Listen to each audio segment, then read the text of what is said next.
You're listening to Miller and Moulton, exclusively on the Florida Sports Network. And now, here's Mark Miller and David Moulton.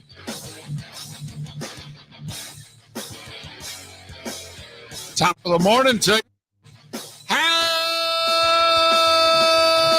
the heck on first Thursday of April? It is opening day in baseball. It's the beginning of the Masters. And 3 weeks from tonight's the NFL draft. How you doing? I'm better now, just hearing that menu of sports in front of us. My goodness, opening day, the Masters, the draft 3 weeks away, the NBA down to 2-3 games left for every team. Frozen Four tonight, semifinals. Not a single team within 1,000 miles of where the games are being played. Could be an MCI Friends and Family Night at the Fleet Center or whatever the hell it's named now. TD Gardens. Felipe, what's the Boston Arena called these days? TD Garden. Okay. You got it. I think that's where they're playing it. They're in Boston. Can't imagine it's anywhere else. Felipe, just a quick question. When David said an MCI Friends and Family Night, did you have any clue what he was talking about? Not a clue.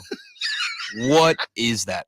MCI used to be a mobile carrier. That was their friends and family deal that, you didn't get Right. charged. And it's not that. The funny thing is, Felipe, it's not that old. No. And of all the references we do that go flying over your head and you wonder what the hell we're talking about, that one he said, and I didn't do it to mock David. I just went, crap. I don't think Felipe has a clue what he's talking about right there. And that's not that old. I think it's within your lifetime. Maybe not. I'm old. Time flies. You forget, oh, wow, that was so-and-so years ago. But I think they were still around, all right, during Felipe's lifetime.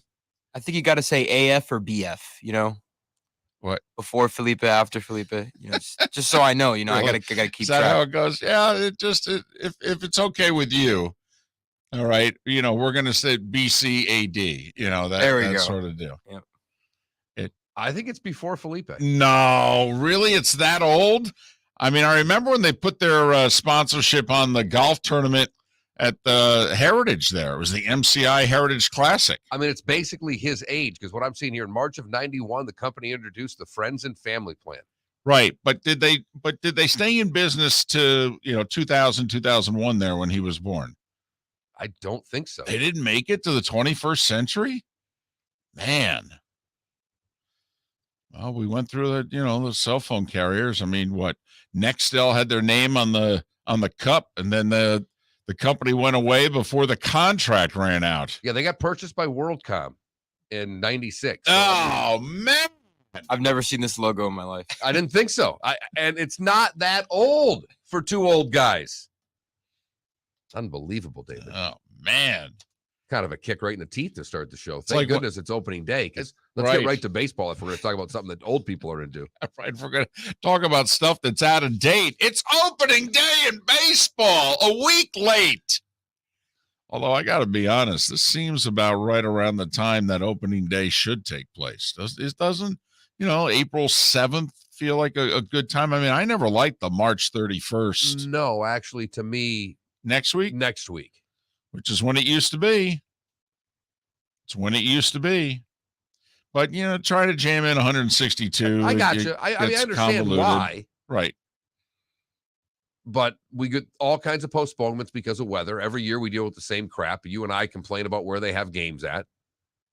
I think they should have it this past Tuesday. 48 hours ago is when, if I was running Major League Baseball, opening day would be. It would be the Tuesday, the day after the national championship game, and 2 days before the Masters. And in theory, I can get everybody's first game in Tuesday and Wednesday before the Masters. That's when I would do it. Well, we will see if by chance this year inspires any change. I doubt it. I doubt it. There were supposed to be 9 games today. We're already down to 7. Rays and Marlins don't play today. Rays will be home tomorrow. Marlins will start on the road. Remember we had the discussion yesterday about, the whole scheduling and, why is it that they schedule these northern cities in which games could be postponed and all that. And then when they do pair teams together like Brewers and Cubs are playing at Wrigley. Why wouldn't you flip that? Because Milwaukee has a retractable. And so, this way, if there's inclement weather, blah, blah, blah. There's 14 secure locations. So there's really Major League Baseball, if they were to do this properly, would only have to risk one place a year. And they could alternate between the D.C. Baltimore area and the St. Louis Kansas City area. Exactly. And, I don't know, figure out, take a look, the average weather day in and around opening day and which is safer and all that. But, very quickly, you got the 2 in Florida, you got Atlanta, that's 3. You got the 2 in Texas, that's 5. Arizona, 6. You could do the whole state of California. Absolutely. So that's San Diego, both LAs, we're at 9. Then you can do the Giants and the A's, so that's 11. Seattle's got a dome, 12. Toronto's got a dome, 13. Milwaukee's got a retractable roof, that's 14. So there you go. I mean, you got to be able to schedule 15 games. Everything else, okay, you're taking a weather risk. And I guess you could get bad weather in Northern California, but I mean, you got to feel pretty safe with those 14 every year. I got you. The problem is that those 14 might not want to all host their first 2 series because attendance is bad. I don't know what to tell you. I really don't. Sorry. You're part of Major League Baseball. You have to do what's in the best interest of the sport. Yeah, I'm with you. It'll never happen. Obviously not, because this has been around for a while and they've made no movement. My guess is the owners have, if it was brought up, the owners complain. No, we all know the worst attended games are in April and May, and we're not going to be privy to that. We're going to do it the way we've always done it. If I were an owner, I'd probably be barking that same line. And wanting, I want to maximize my team. I don't care about the other 29 teams. Yeah, if you're baseball, this is pretty important to get right. I believe. They don't, because this seems to be, 15 years that you and I do this same exercise about this time of year. It's it baffles the two of us, because every year we look at this and go, oh, the Cubs are hosting Milwaukee. Right. That makes sense. The other thing that I would do is, by the way, everybody would be playing today. I'd have 15 games scheduled. I agree with that wholeheartedly. Opening day is opening day after all. Right. And a lot of times, it's opening day. Rays and Marlins don't play till tomorrow. Well, then it's not opening day. And we have 7 games, 2 canceled. We had 12 teams that weren't playing opening day, that were not scheduled to play opening day. Right, because only 9 were scheduled, Right. And now we're down to 7. Weather permitting. Brewers at Cubs. 2:20 Eastern is now the earliest scheduled game. First game of the baseball season scheduled to be in the north side of Chicago now. The Reds are on the road, everyone. And the Tigers aren't playing, correct? Correct. Oldest team in the American League, right. And the oldest team in baseball is not playing their first game at home like they have for most every year. So For a sport that jumps up and down about its traditions, it Right. certainly seems that they have balked on that this year. have you ever attended a game opening day? I have not. Really? Really? I've been to many opening day games. You grew up in a city that had a team. Well, how far is Saginaw from Detroit? 100 miles plus. Oh. Okay, it's a little more difficult. Yes, it is. Yeah. And I moved by the time I was 21. Right. I mean, I couldn't get out of that state fast enough. I never attended as a fan. I worked opening day in local television. Did a Phillies opening day, did a Yankees opening day. 86, Lou Pinella's first game as manager. They hosted the Royals, who had just won the World Series. The World Series champs started their season on the road. Yep. But we just went through the exercise. I mean, from a weather standpoint, although I don't know how much better the weather is in early April in New York than Kansas City, it was a beautiful day, that I remember. We cornered George Steinbrenner, me and Jack Juka, big cameraman built like an offensive guard. We cornered him in an elevator. The elevator doors open. There was George Steinbrenner and a security guy. We ran into the elevator as it was closing. Mr. Steinbrenner, okay, would it be okay if, could we interview you? And he said, and, Jack's got the camera turned off, the whole deal. And he said, you can get that thing fired up before the doors open. Jack turns it on, the whole deal, this, that, and the other thing. And I don't know if we made it. I think we were a few seconds shy, and Jack just stood in the doorway. And Jack was bigger than George's security guy. So we did the interview in an elevator. Were you ever nervous interviewing anybody when you were young? Yeah. I mean, because we've done this a long time, and there aren't too many interviews that I even get excited about. I mean, I love doing the interviews, but it's not that I get nervous about having anybody on. But when I was younger in the business, and every once in a while, certain people would show up, and you're like, ooh, this is a little out of my league. Baseball. You started at a younger age than I did for the most part. Yeah, interned at 19, got hired at 20 in a top 50 market. I got very lucky, my big break. But baseball players have always intimidated me. The baseball clubhouse has always intimidated me.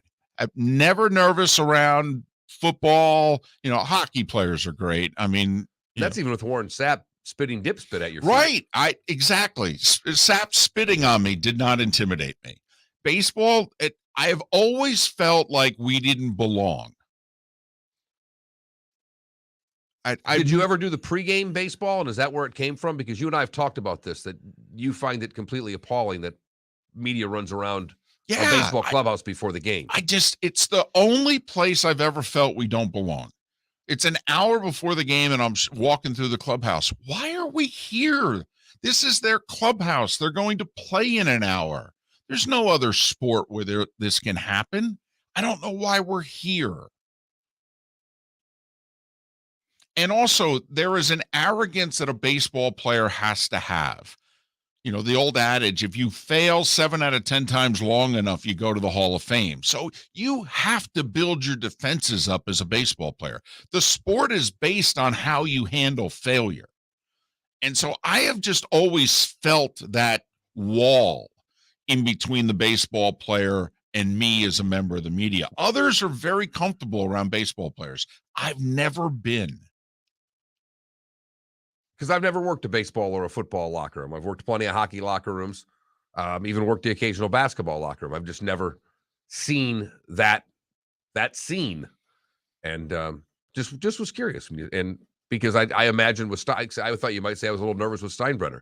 You were just nervous in the clubhouse. Dave Winfield was great that day, by the way. George Brett was a horse's ass. Miller and Moulton, speaking of horses' asses, right here on the Florida Sports Network.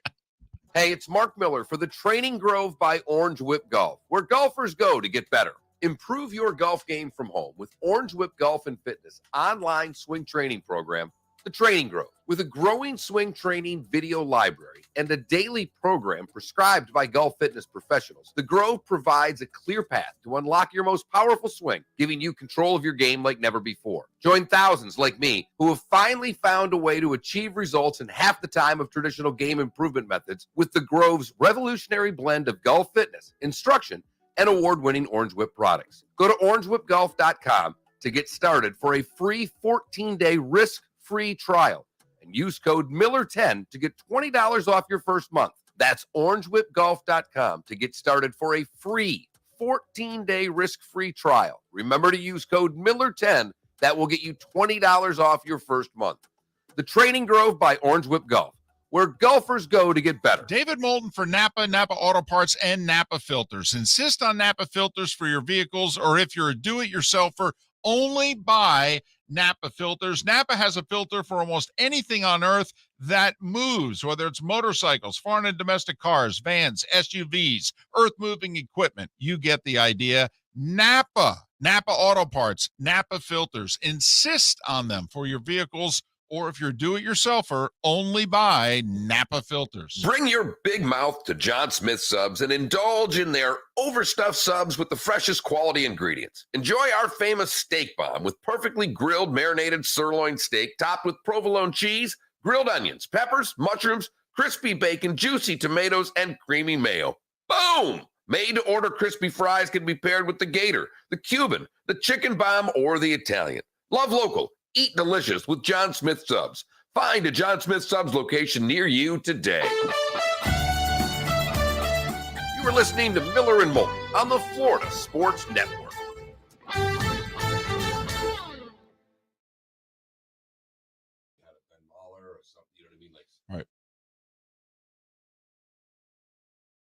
I mean, Do you try put it to- this do way: we try to schedule that? Ben Mahler and then not do it. Right.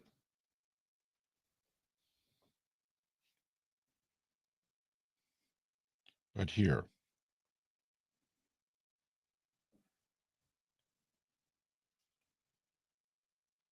Hey, it would be a big help around our house because she's got Friday and Monday off of school. So hey Felipe, Talk to me. did you hear what we were just talking about there? Not really. No. Okay. The thought is, instead of, because I'm guessing we don't have enough material edited and what have you for 2 best ofs. Here's the thought: rerun next Thursday's show on Friday. It's a slow sports week next week. I don't think the NBA playoffs start till Saturday, correct? I believe so. So nothing changes. Just in theory, run it again. We'll have to tape a new ending because obviously it's a different day in history and all that. Mhm. Okay. And we will, when we do the show on Thursday, we'll have an evergreen at 6:38. Like we won't do the starting 5. we'll get Ben Mahler or somebody like that. We'll get a West Coast, an overnight guest or something like that. We'll fill it so we could run it the next day. Run the best of Monday. Okay. Oh, because we're off Friday and Monday? Yes. This way we'd be off Friday and Monday. Damn, maybe I should go to Tallahassee next weekend. Yeah, you should. It's This is my best weekend, though. Easter, though. Next weekend. Yeah. That's the thing. So you can go home and spend it with your family. You are a Catholic after all. My parents are going to want that. Right. And you could stay there Sunday night. Well, you don't have to. You could lie and say you have to work. DC, I totally agree. All right. Why schedule Yankees Red Sox opening weekend? Why waste it? I mean, opening day and weekend is special enough. You could schedule them against anybody. Why each other?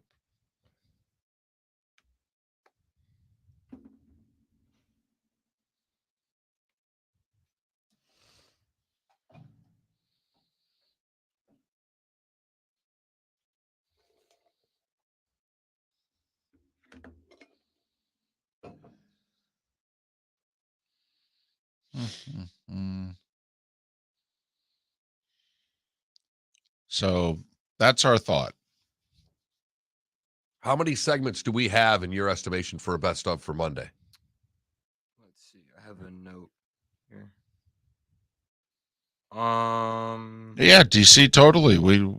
It's absurd. Why are the Marlins on the road? Okay, at least 10. But I can do some digging. Well, I mean, now you got to remember, They got to be first segment. you got to be an ABC. And then you got to have an ABC. Then you got to have an ABC. So I don't know if you're marking what segments they are because all 3 segments are timed differently. Yeah.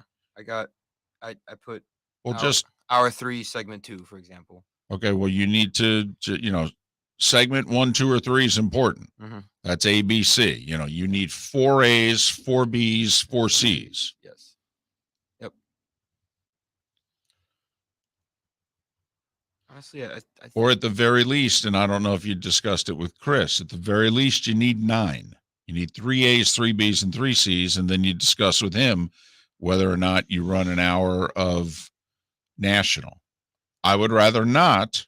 Here's my thought. I wouldn't discuss it with Chris because contractually we're obligated to have 4 hours. Okay. I wouldn't even give him the option. So we need 12. I feel like we had an evergreen segment yesterday.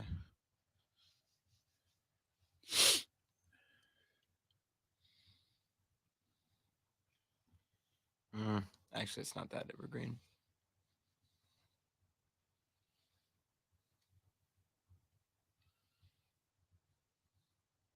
Come back.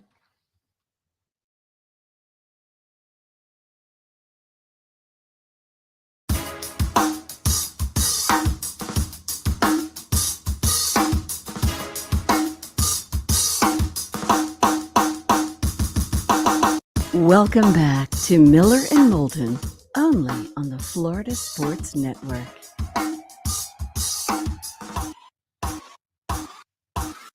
"21 minutes after the hour. Thanks so much for being with us. Miller and Moulton on the Florida Sports Network. Opening day in baseball today. The Masters will get underway 30 minutes late. Don't know if it's fog. Don't know if it's just moisture. But now ceremonial tee shot at 8 a.m. and push everybody's tee times back 30 minutes. That means El Tigre is now 11:04 with Oosthuizen and Joaquin Niemann. Found out last night, I didn't realize this. Oosthuizen's living in Ocala now. Is he old enough to get into the Villages? No, maybe he likes horses. Could be. So, beautiful, beautiful part of the state there. So I just found that out last night. Good get. So I got nothing for that one. no, David. I just, a little tidbit, little factoid. We're on the Florida Sports Network after all. So I just thought, emphasizing the Florida part of the story. Ocala. Well, this will get us Louis in that. lives there now. This will get us in that Gainesville, Ocala market that we've been trying to get in for sure. Make sure we send this to them. Thanks for being with us here on. I will say, and the wife is out of town. Left early, once again, to be, with the daughter and the grandchild. With the grandchild. Right. You're right. I mean, she likes the daughter, but she's going to be with the grandchild. Right. So, going to be back soon, but won't be back today. And which means I can be at Felipe's age today. I can, play hooky. I can, treat this little show as class, and then hey, I'm free to watch opening day of baseball. I'm free to, whether it's sit on the lanai and watch a game, or whether it's go to a sports bar and Belly take in up. some games. Right. Belly up. You got baseball in the Masters. Right. The middle-aged guy's wet dream right there, for crying out loud. So I might try to channel my younger self today. Well, I wouldn't do that because you're going to watch baseball. And golf. Yeah, I mean, I'd just stay the age that you are. You're perfect for what you're doing. And if I were going to be in town today, I'd be right next to you for the whole thing. So I still get jacked up a little bit for opening day of Are baseball. you bummed out about this opening? Like, seriously, and I know part of this is because of they just moved the schedule a week. That's why we don't have 15 games. That's why we only had 9 and it's down to 7. They just took the first week of the schedule off. This wasn't the original opening day schedule. Okay, fine. But, for all of the things that baseball could have done coming out of their lockout, having 15 games on opening day seems like it would have been easy. Sure, you could have figured this out. I mean, you could have. Hell, you rescheduled spring training. You couldn't reschedule the regular season. That makes no sense at all. It doesn't. It really doesn't. And this doesn't feel like opening day.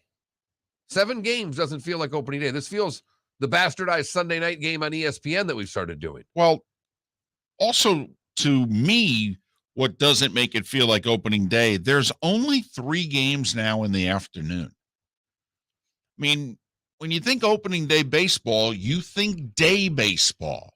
Opening day, 1, 2, 3 o'clock games. Well, we got the Cubs and the Brewers at 2:20 Eastern, and then we're in Kansas City for the Guardians, their first ever game, known as the Guardians, a little after 4 o'clock. And then a few minutes later, we're in St. Louis for the Pirates and the Cards. We have more games in the evening than we do in the afternoon. Which makes a ton of sense in all the cold weather markets that these games are in. Get them as late as you can in the day. So that's another part of it in which it's like, well, listen, you're certainly surrendering the day to the Masters. That's for sure. Yeah, Tiger Woods is teeing off at 11. They surrendered the day to the Masters. Good news for ESPN with that half-hour delay that should get 17 and 18 live for Tiger. Maybe even 16, 17, 18. Yeah, I'm thinking at least 4.5 hour rounds, aren't you? Right. Maybe 5. So I would think maybe 15 green they catch him at 3 o'clock. Ooh, boy. But probably 16. Yeah.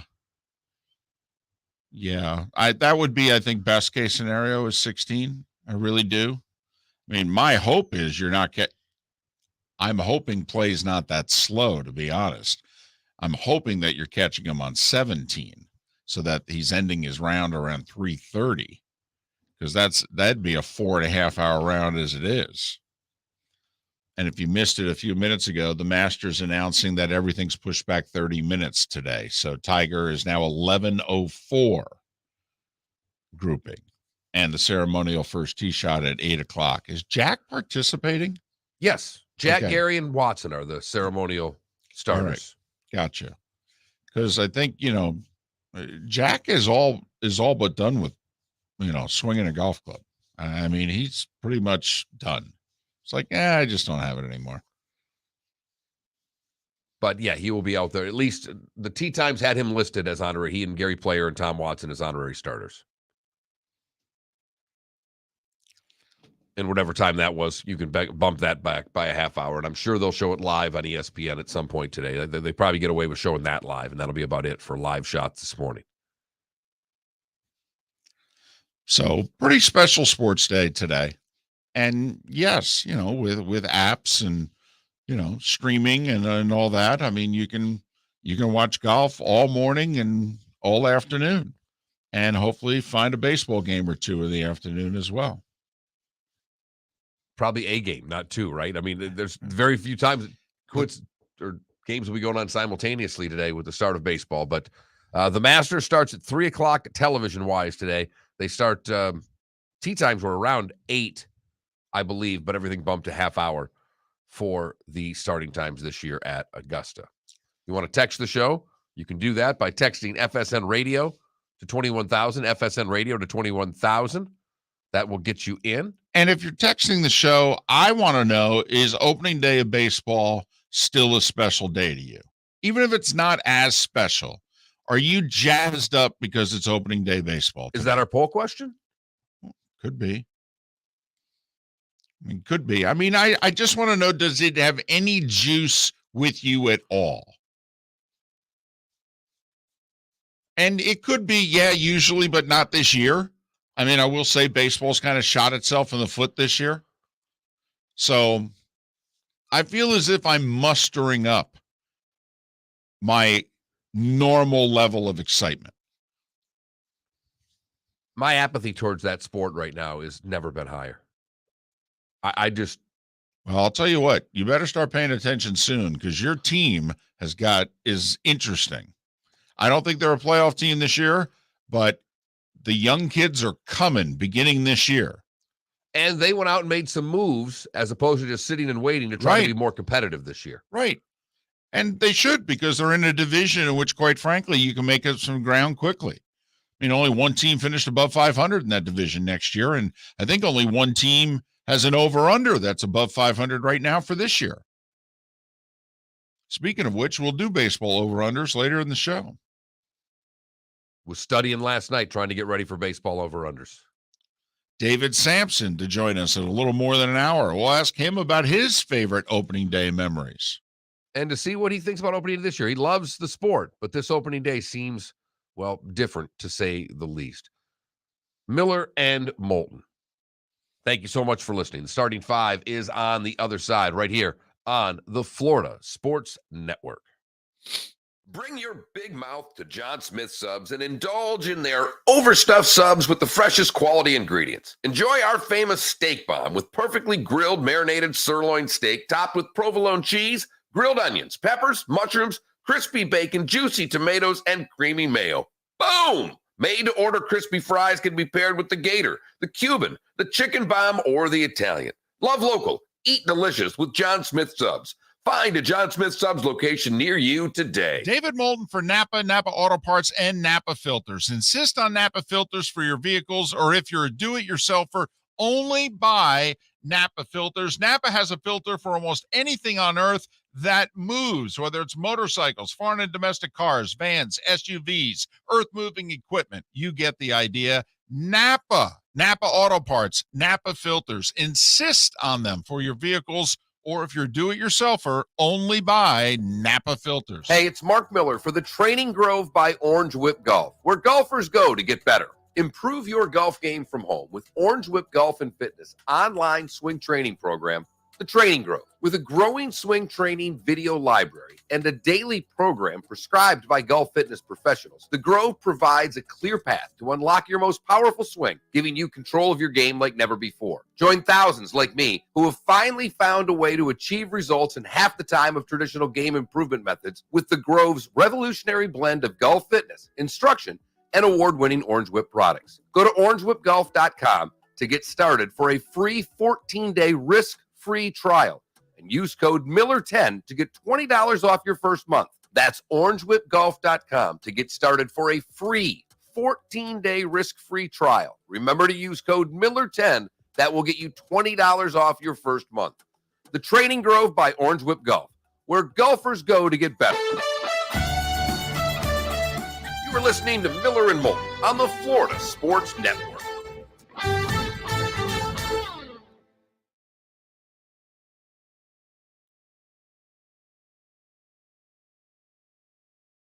Wow. That's fantastic.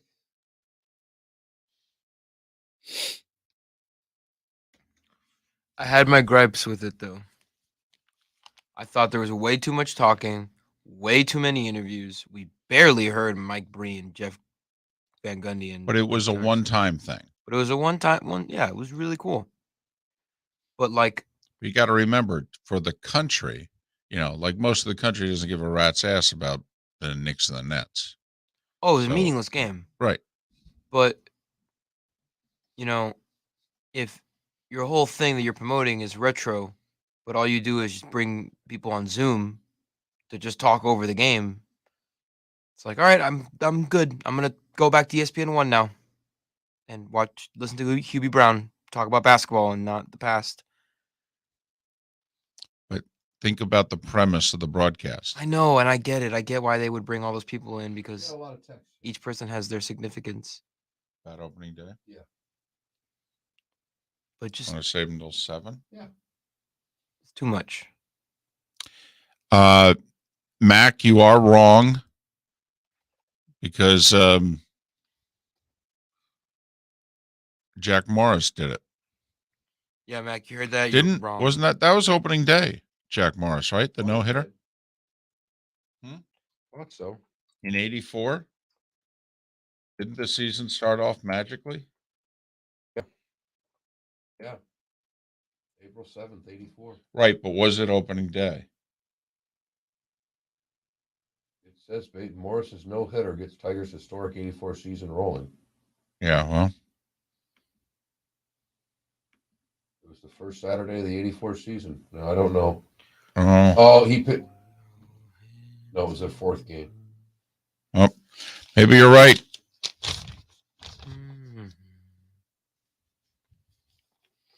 All right, Mac and DC, thanks for the backup.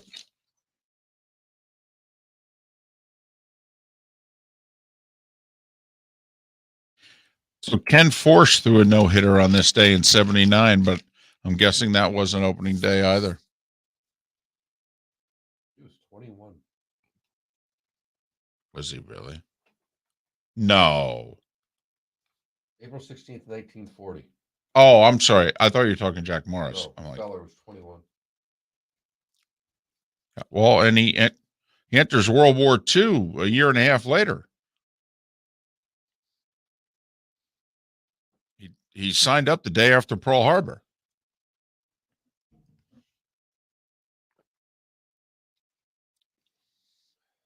Ted Williams, Bob Feller.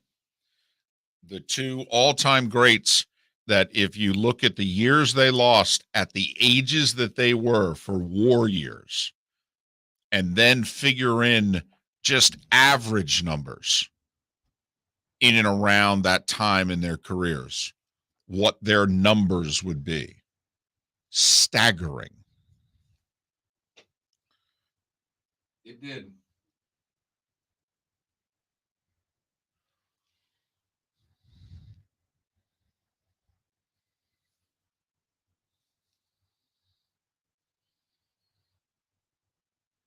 Yeah, but you were right, Mac. It wasn't on opening day.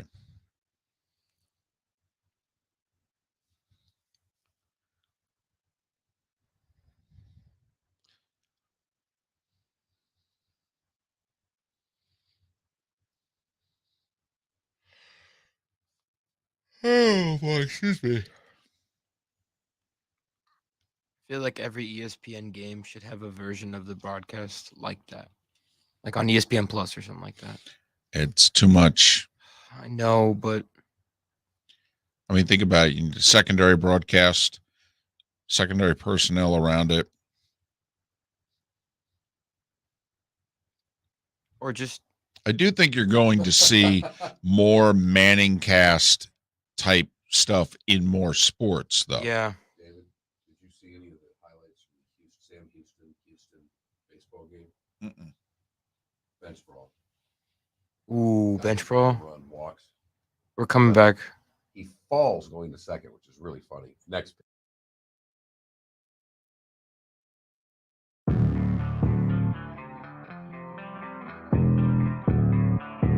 Thanks for listening. And now, more of Miller and Moulton on the Florida Sports Network.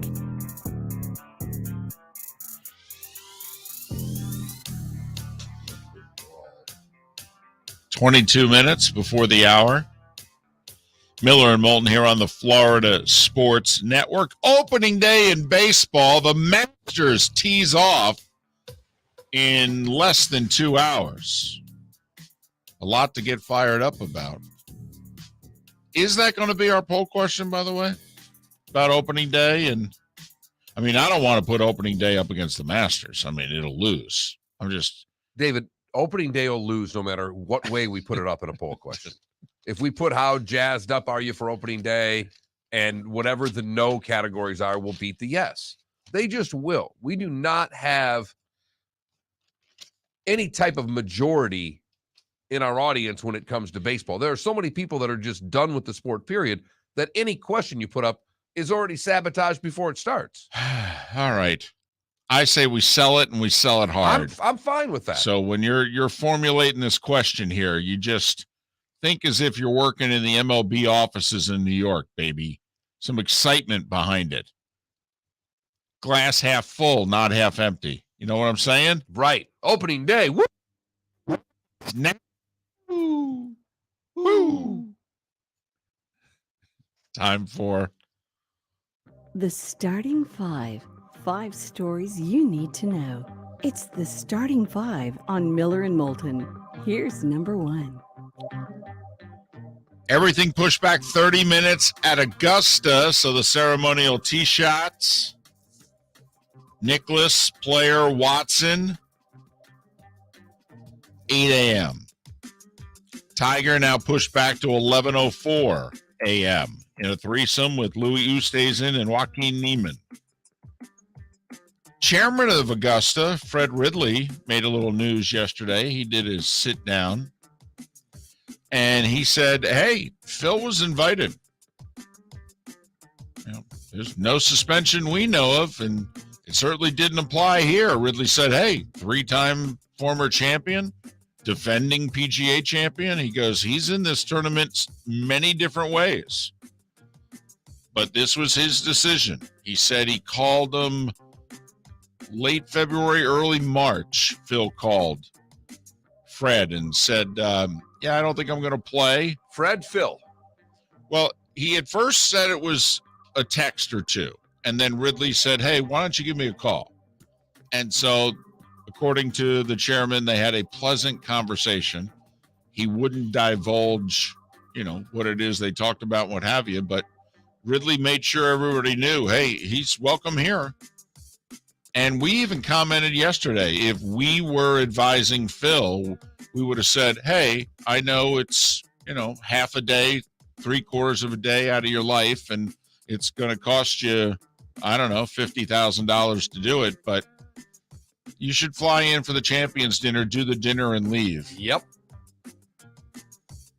100%, but he did not. No, he did not. You're allowed not to go, by the way. Like the oldest living Masters champion is Jack Burke. He's 99. I don't think he's gone for 10 years. And there were those that didn't go during the pandemic.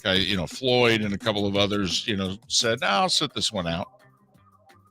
So Masters getting underway in the next 90 minutes. Baseball opening day today. 9 games were originally scheduled. 2 have already been postponed.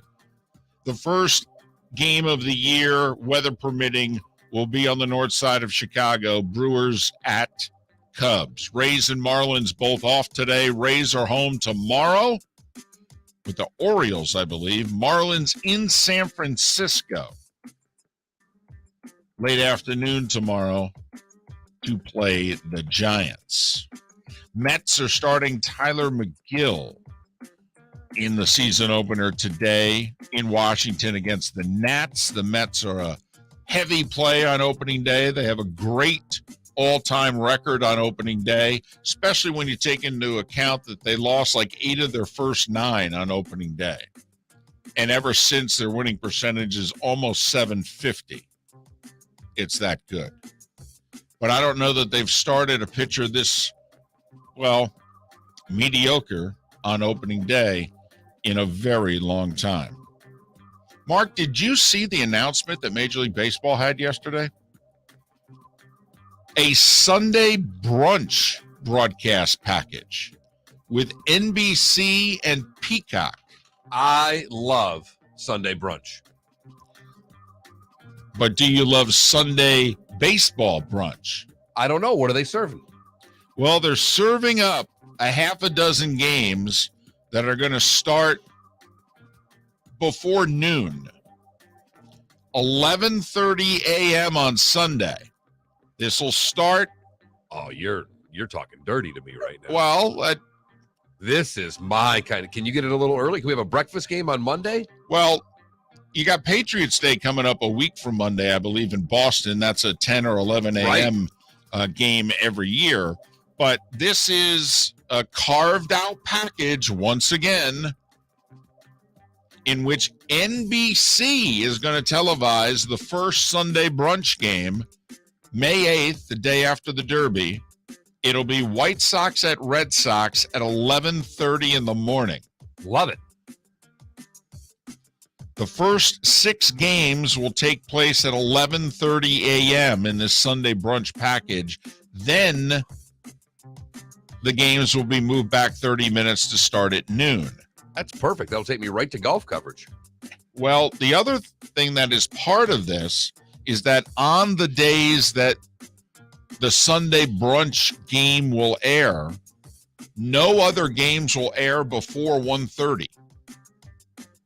Because a lot of times Give you them got a a pretty little exclusivity window there. right. Give them an extra half hour because a lot of times, on Sunday you can get a lot of 105 starts, and they're like, no, that's going to be 135, 140. We're pushing you back another half hour so that NBC and/or Peacock can get a little Sunday brunch window. So let me get this straight. We're going to have Sunday brunches with NBC, right, and the NBC Sports family. We're going to have Friday night exclusivity with Apple. TBS has a night. I think it's Tuesday. Very funny. I think Turner has a Tuesday night package. And I think there was someone else who's got a Monday night package. And I don't think it's the 4-letter network. But so more and more games taken off of where you're used to watching your favorite team play. And the new collective bargaining agreement allows Major League Baseball to do this. The Cleveland Guardians extended Jose Ramirez. It's the biggest contract in franchise history. They signed him to a 5-year, $124 million extension yesterday. But he's under contract for this year and next. So it ends up being 7 years for $150 million. Jose Ramirez is probably the best player that most of you don't pay attention to. And if you play fantasy baseball, you're well aware of him. He's been, Mark, in the last 5 years, a top 5 player in the game of baseball. And most people have no idea who he is. Well, you're in the witness protection program in Cleveland right now. He's 29 years old, by the way, 7-year deal. I mean, this is arguably his last contract. Right. NBA, you mentioned this yesterday, in which, hey, we got the playoffs coming up, and there's an issue if you're playing the Raptors, because Canada still has far more strict COVID rules than we do. Canada, we're not Florida. Hell, Canada, we're not even New York and Michigan. So the Sixers, I believe, are supposed to be in Toronto tonight. And Philly guard Matisse Thybulle, yeah, he's ineligible to play, is what it's listed as. I mean, the one conclusion is he's not vaccinated. Right. So Toronto right now looks as if they're going to be the 6th seed. So there's 4 potential playoff teams, although Miami's very unlikely. But what we found out because of this is the Heat and Bucks are 100% vaccinated. So if by chance they meet up in the playoffs, and Milwaukee could be a first-round opponent. Right now, Milwaukee is the 3. They would meet up with Toronto in the first round in a 3-6 matchup. So there'll be no problems for any of the Bucks players. But Philly and Boston are not 100% vaccinated. So keep that in mind. Boston is the 2 seed right now. They went in Chicago, whooped up on the Bulls by 23 last night. Miami's magic number to clinch the number 1 overall seed remains 1. Nets keep their hold on the 8 seed. They rallied to beat the Knicks 110-98. Atlanta's tied with Brooklyn, but they lose the tiebreaker. They did beat the Wizards last night by 15, so 2 games left for both teams. Utah beat Oklahoma City by 36. The Jazz are the 5 seed out west. And the Clippers locked in as the 8 seed. They beat Phoenix last night, 113-109. It'll be the Clippers and the T-Wolves. What did you say? They had a 39-point lead in that game? They were up 39 and won by 4. Phoenix second in back-to-backs. They'd beaten the Lakers and eliminated them the night before. There were a lot of bettors that were all over the Clippers last night, figuring that Phoenix might mail this one in. NHL, Mark, the disturbing trend for the Lightning continues. I'm telling you. I don't know how wild card now. Well, they are that, and quite frankly, I don't know how we can ignore this when the playoffs start in a month. The Lightning lost in Washington to the Caps 4-3. Both teams are technically the wild cards in the East. If the playoffs started today, Tampa would face Carolina. They match up well with the Canes. And the Panthers would host the Caps. And I think that's a great matchup for Florida. But 4-3 Caps over the Lightning. And the Lightning are like 6-11-4 in games against the other 7 playoff teams in the East. Far and away the worst record of the 8 playoff teams. Detroit with a crushing loss to Winnipeg. Winnipeg desperately needed these 2 points. Red Wings a winner 3-1. St. Louis beat the Kraken 4-1. Huge loss for Vegas at home. Vancouver beat them 5-1. Right now, Vegas is 1 point out of the playoffs out west, and they've played more games than anyone else. Calgary doubled up Anaheim 4-2. It extends their division lead over Edmonton to 6 points. Frozen Four gets underway today and tonight in Boston. Denver and Michigan is your 5 o'clock game on ESPN2. Your 8:30 game is a battle of Minnesota. The Gophers against Minnesota State. And I believe that's the Mavericks from Mankato. 8:30 on the Deuce.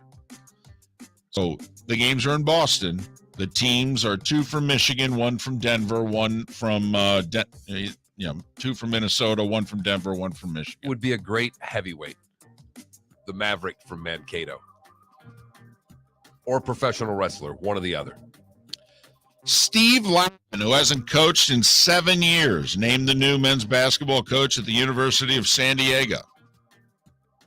And some NFL news, the Bills and Stephon Diggs and a deal that happened during our show yesterday.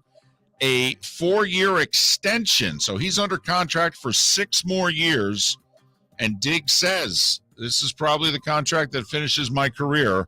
The extension is 4 for $1.04, $26 million a year.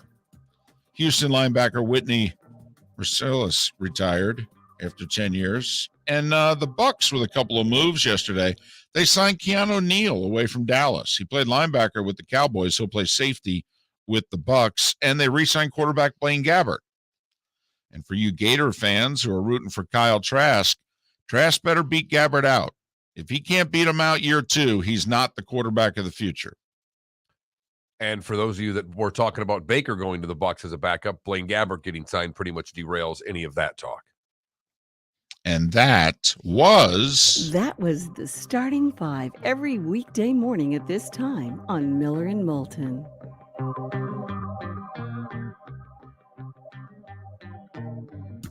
So a little this, little that. As we head into opening day in baseball and round 1 of the Masters. We come back. Want to hear from you. FSN Radio, if you've never texted before, FSN Radio, all one word. Text it to 21,000, 21000, and we'll get your thoughts on opening day in baseball. What's your level of excitement? That's what's going to be our poll question today. What's your level of excitement for opening day? We'll have the answers on the other side. And a lot of texters already chiming in their thoughts about opening day 2022. And I'm hoping that there's some genuine enthusiasm on the text line. You need it. It looks as if you need an extra push over the cliff there to get you fired up and bellied up by 220 for Cubs Brewers. I just feel as if it'll just be another, death knell for my youth. That's all. Miller and Moulton. Thanks so much for being with us. David Sampson in 40 minutes here on the Florida Sports Network. Bring your big mouth to John Smith Subs and indulge in their overstuffed subs with the freshest quality ingredients. Enjoy our famous steak bomb with perfectly grilled, marinated sirloin steak topped with provolone cheese, grilled onions, peppers, mushrooms, crispy bacon, juicy tomatoes, and creamy mayo. Boom! Made-to-order crispy fries can be paired with the Gator, the Cuban, the chicken bomb, or the Italian. Love local. Eat delicious with John Smith Subs. Find a John Smith Subs location near you today. David Moulton for Napa Auto Parts, and Napa Filters. Insist on Napa Filters for your vehicles, or if you're a do-it-yourselfer, only buy Napa Filters. Napa has a filter for almost anything on earth that moves, whether it's motorcycles, foreign and domestic cars, vans, SUVs, earth-moving equipment. You get the idea. Napa Auto Parts, Napa Filters. Insist on them for your vehicles, or if you're a do-it-yourselfer, only buy Napa Filters. Hey, it's Mark Miller for the Training Grove by Orange Whip Golf, where golfers go to get better. Improve your golf game from home with Orange Whip Golf and Fitness online swing training program, The Training Grove. With a growing swing training video library and a daily program prescribed by golf fitness professionals, The Grove provides a clear path to unlock your most powerful swing, giving you control of your game like never before. Join thousands like me who have finally found a way to achieve results in half the time of traditional game improvement methods with The Grove's revolutionary blend of golf fitness, instruction, and award-winning Orange Whip products. Go to orangewhipgolf.com to get started for a free 14-day risk-free trial and use code Miller10 to get $20 off your first month. That's orangewhipgolf.com to get started for a free 14-day risk-free trial. Remember to use code Miller10. That will get you $20 off your first month. The Training Grove by Orange Whip Golf, where golfers go to get better. Hey, it's Mark Miller for the Training Grove by Orange Whip Golf, where golfers go to get better.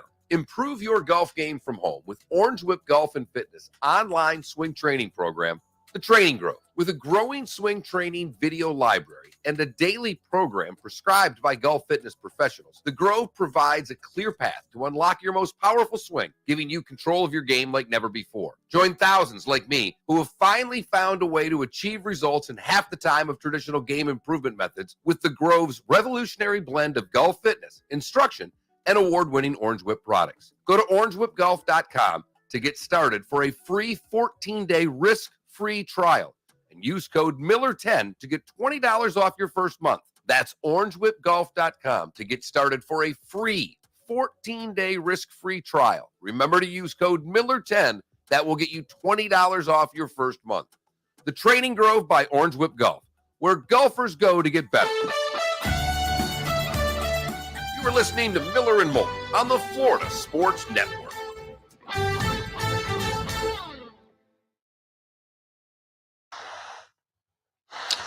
All right. Listen up, everybody. If you're wanting to get your Masters coverage, because it doesn't start on ESPN till 3 o'clock. Before that, CBSSports.com, the CBS Sports app, Paramount Plus. CBS Sports Network does Masters on the Range, 8:30 to 10:30 in the morning. Featured groups start coverage, and that's Masters.com, CBSSports.com, CBS Sports app. That all starts at around 9:15 and goes until darkness. So if you want to see every single Tiger Woods shot, they'll show it to you, I believe, on featured groups.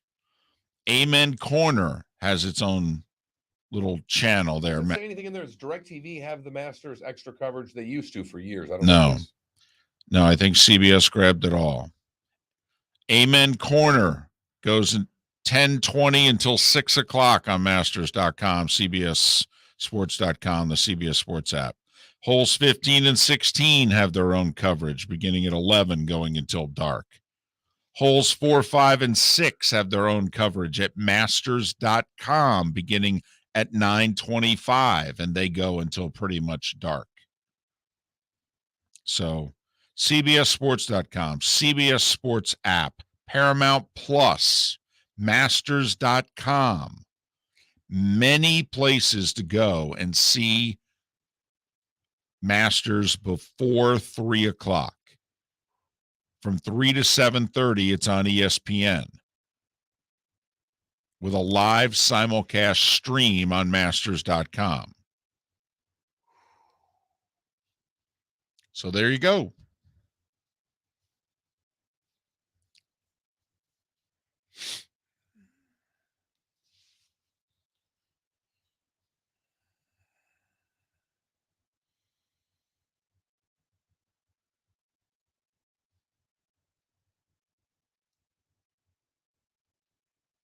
Featured groups, by the way, in Amen Corner, the broadcasters are in a cement building in the compound, which is located kind of behind the 10th hole, the left side in the back, and the par 3 course. It's huddled off in the corner.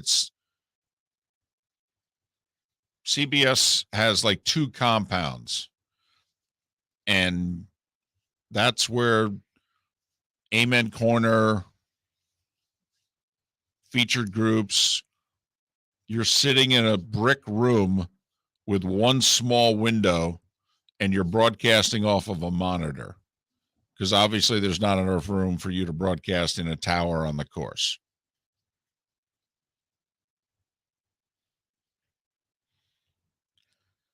Our buddy Grant Boone does Amen Corner. He's right next to featured groups.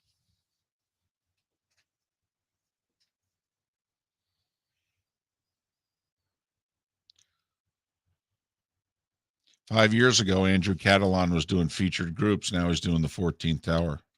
Come back.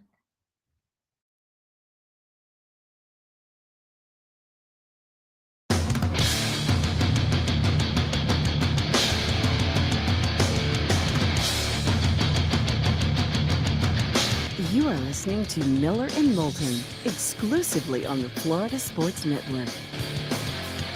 And now, here's Mark Miller and David Moulton.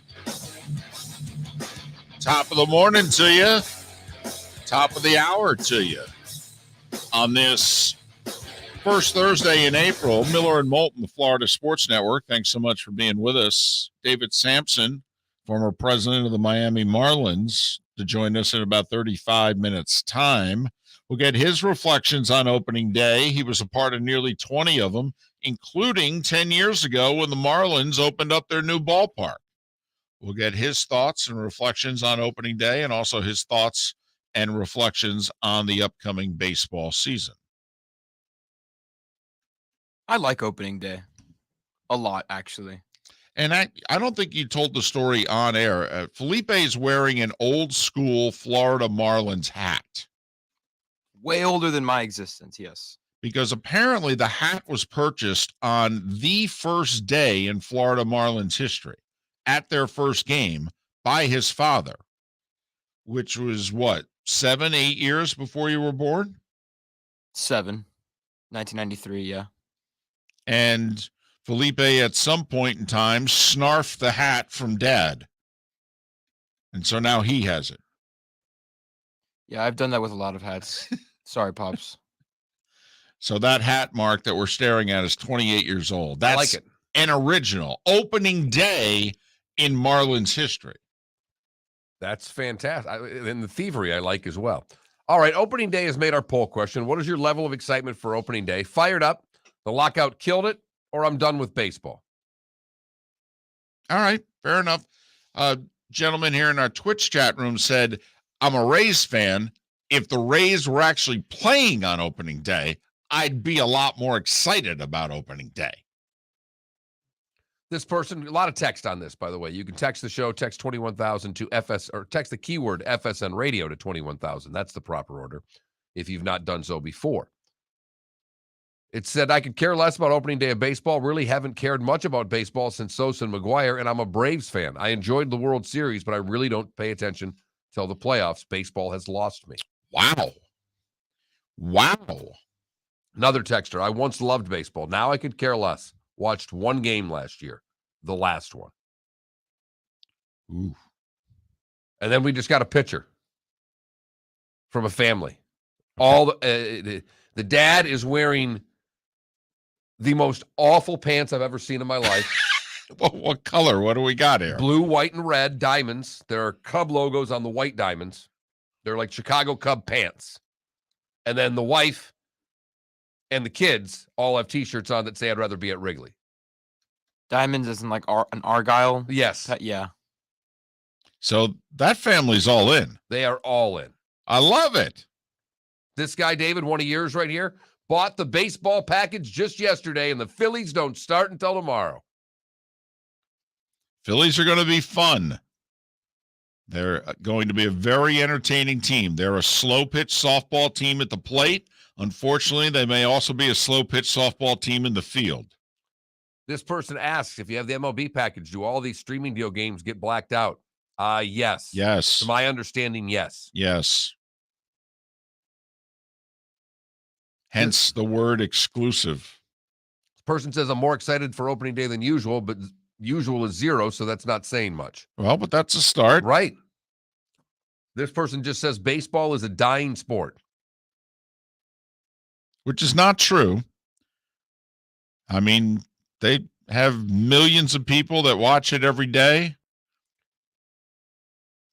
As we've pointed out for years on this show, baseball in each individual team's market is the number 1 or number 2 watch show on television in all but 2 markets. The Marlins are one, and there was one other that they don't crack the top 2. So people do watch. However, the average age is getting older. I mean, I'm now the average viewer, and I'm 56, and I think that is the average or median TV viewer of baseball. He's either 56 or 57 years old, and that is old. But that's why they say it's dying. I understand that, but if you look at how many people watch, how many people go, because there's, the average person at the ballpark is not 57. People who go to baseball are younger. It's like going to the movies. They go. I mean, women love baseball at the game. They don't necessarily like it sitting at home on the couch. Women love going to the game. It's outside. They get to talk with their friends. Okay? And it's good-looking young men in uniforms. I mean, women love baseball at the game, just like women love hockey. Absolutely. At the game. And from a television watching standpoint, you're right, the audience is dying. The thing that I've always wondered is that at some point, do you just hit a certain age where you just go, you know what I need to start doing? I need to start watching more baseball. Do we come to baseball? If you know what I mean. A buddy of mine said that he was listening to a conversation that we had a while back and said, I really think that if you pull away from baseball, say you're 25 and, you're getting busy with your career and what have you, and then you meet someone and you're starting a family and what have you. And then once you get into your 40s again, what are you doing a lot? You're tired at the end of the day. He said, I'm telling you, I think a lot of men in particular turn back to baseball at middle age because what is it? It's a companion. It's on TV. All right. It doesn't yell at them. Well, and the other thing, David, and you kind of say this to me, you're a Mets fan. I'm a Tigers fan. Now, you and I both like watching the Rays and the Marlins. Yeah. Hate the Marlins television broadcast, right. To be honest. We like the Rays TV broadcast. Yeah, it's better. To me, it's a good watch. But it's not my team who I've had a relationship with for a long time. That baseball is so regionalized now that it's your team, it's your announcers. I think I told you I was up in Michigan a couple of years ago, and I'd never laughed harder sitting down at breakfast and 4 women, all 70 plus, having a long conversation about how bad the Tigers played the night before. And I wanted to call Moulton and just put the phone in the middle of the table and say, David, can you talk these ladies off the ledge a little bit? Can you give those ladies my phone number, please? If I'm going to cheat on my wife, it's going to be with one of the 4 of them. Right.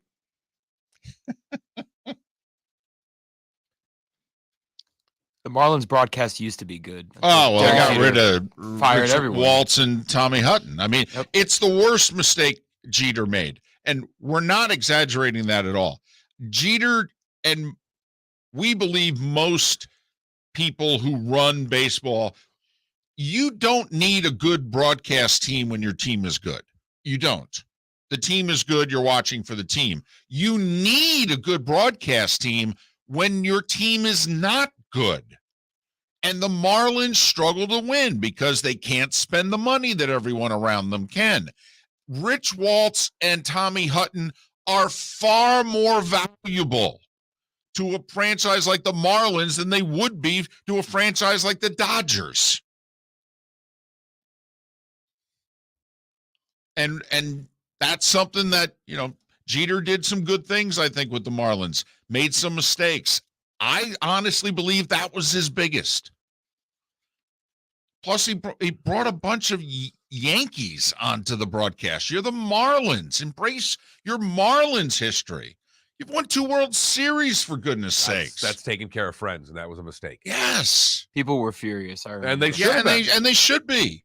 And I don't know why, quite frankly, we said it on the air. The day Jeter got fired, all right, the next day I would have changed the broadcast team.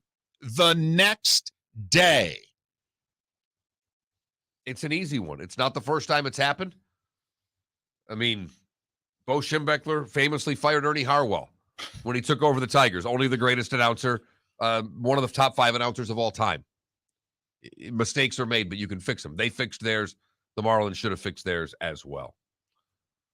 All right, are we ready to dive into some serious baseball predictions? I mean, at some point, you got to make your World Series pick. People want to know. Come on. First off, we can hedge it because, we only got 7 games today. We have more teams playing opening day tomorrow than opening day today. But okay. That's so pitiful. I know. I know everybody should be playing today. Now, if all the games get postponed, that's one thing. But the whole thing should have been scheduled today. It wasn't that hard. It really wasn't that hard. I know you had the over-unders. I don't want to do every team, but I do want to ask a couple of questions. Let's start with Tampa Bay, first and foremost, because I know you're picking them to win the division. We talked yesterday. It's I've seen it anywhere between 89 and 92. And that seems a bit high with what the Yankees and Toronto have, and the fact that that division, to me, is just loaded top to bottom with anything not named the Orioles. And they're third, I believe, as far as the number in the division. I think Toronto's 1, the Yankees are 2, and Tampa is third as far as win totals go. Yes, the Rays over-under is, I would say 89.5 to 90 is where you're finding it. And the Jays and the Yankees are in the 91.5 to 92.5 range. And the Jays are the favorites in more places than the Yankees are. The Jays are playing the Dodgers for the World Series. Look at you. Look at you. I will go over on the Jays all day long. They are going to score so many runs, it's not even funny. My favorite part of the over-unders is actually what last year's over-under was, okay, compared to what this year's over-under is. But You'd go over on the Rays, obviously, because you're picking the Rays to win the division. I am. They won 100 games last year. Their over-under is 89.5. Come on now. They've won the division 2 years in a row. I'm sorry. Until these other teams show they can beat the Rays head-to-head, yeah, I'm picking the Rays. Listen, if the poll question was more wins, Rays or Yankees, who are you taking? Rays. Well, Yankees pitching staff's a mess. Oh, I don't like the bottom half of their lineup either. Right. Now, the top of their lineup is... If it stays healthy. Right. And it never has stayed healthy since they put these guys in New York. I will say with the Yankees opening day getting rained out, it gives Cashman 24 more hours to get Aaron Judge signed. And I wonder if that'll linger over the season at all, because they're not going to get him signed. You know, put it this way. If they don't get him signed, he's gone. Because I don't think the Yankees are going to mess around. I do think the Yankees are going to make their best offer. So if he rejects it, then he's walking. Miller and Moulton, the Florida Sports Network. Hey, it's Mark Miller for the Training Grove by Orange Whip Golf, where golfers go to get better. Improve your golf game from home with Orange Whip Golf and Fitness online swing training program, The Training Grove. With a growing swing training video library and a daily program prescribed by golf fitness professionals, The Grove provides a clear path to unlock your most powerful swing, giving you control of your game like never before. Join thousands like me who have finally found a way to achieve results in half the time of traditional game improvement methods with The Grove's revolutionary blend of golf fitness, instruction, and award-winning Orange Whip products. Go to orangewhipgolf.com to get started for a free 14-day risk-free trial and use code Miller10 to get $20 off your first month. That's orangewhipgolf.com to get started for a free 14-day risk-free trial. Remember to use code Miller10. That will get you $20 off your first month.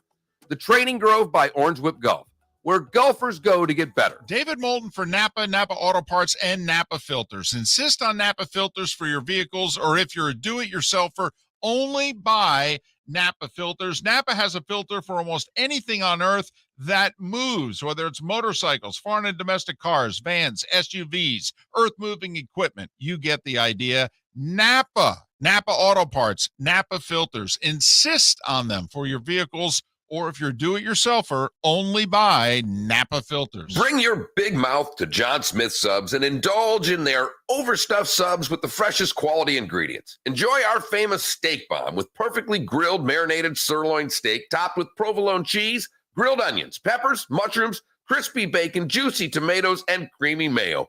Boom! Made-to-order crispy fries can be paired with the Gator, the Cuban, the chicken bomb, or the Italian. Love local. Eat delicious with John Smith Subs. Find a John Smith Subs location near you today. You were listening to Miller and Moulton on the Florida Sports Network.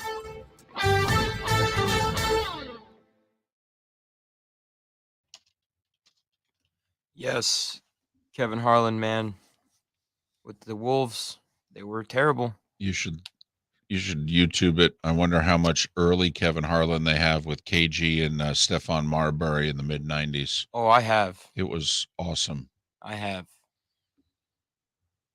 I get bored and I'll just rewatch those videos. It's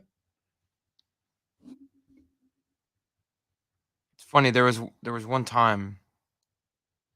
This was like 3 years ago. He's doing a blowout between the Suns and the Rockets on TNT, and the Suns were That's terrible by then. interesting. And Michigan has 796 wins. Both Alabama and Ohio State have 942. So they're 34 behind oh, Okay, in all-time wins. gotcha. Who catches them first? so it's a blowout, and Kevin Harlan's talking about how for promos down the stretch, he would purposely be like extra You expressive. figure it's going to take 20 years. Because he's saying like, "Oh, the Wolves used to be terrible." Like, And will like- it happen in our lifetime? As the game is going on, he's like giving an example. I don't think so either. I gotta show you the video. Yeah, I can. Because you got to pick up 2 games a year to tie them in 17 years. Right. I mean, Harbaugh staying will help. Actually, it may. Boom. Nice. Well done. Actually, I think it could happen in our lifetime. Because although, you know, Well, yeah, I mean, we got to make it for. We got to someone's. I got to make 80. We can do a short segment on this if you want to at 18.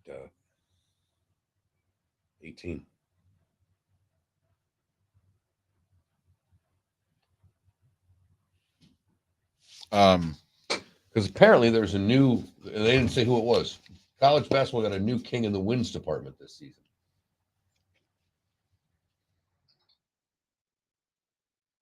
Look at you. So Kansas passed Kentucky this year. Huh. With 2,357 wins. They're 4 ahead of Kentucky and 34 ahead of North Carolina. well, how many are they going to lose when the penalties come down? It's a really good segment that's building up here. And it's a best of segment, too. Because this is a good 8-18 segment right here. I will say, because it's next week, next Monday, we could run Sampson again. Mm-hmm.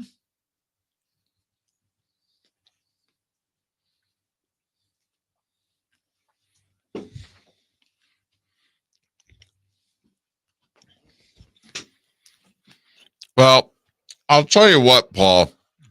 He's got a lake place in West Virginia and a lake place in Georgia. He can really unwind during the off season. He loves to recruit, loves it. I think Nick's closer to Bobby Bowden than people think in terms of, I think Nick's going to go into his late 70s.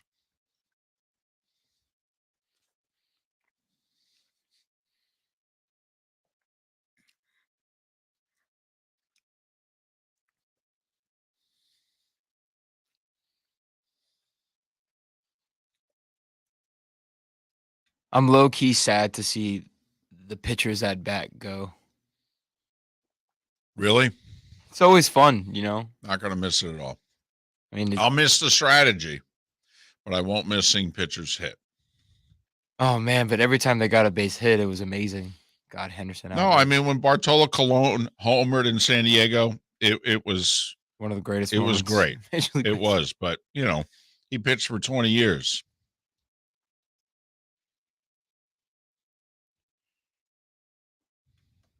Whenever Jose Fernandez would hit a dinger. Not that I know of, DC. Wow, Notre Dame fans. Come back. Notre Dame fans not happy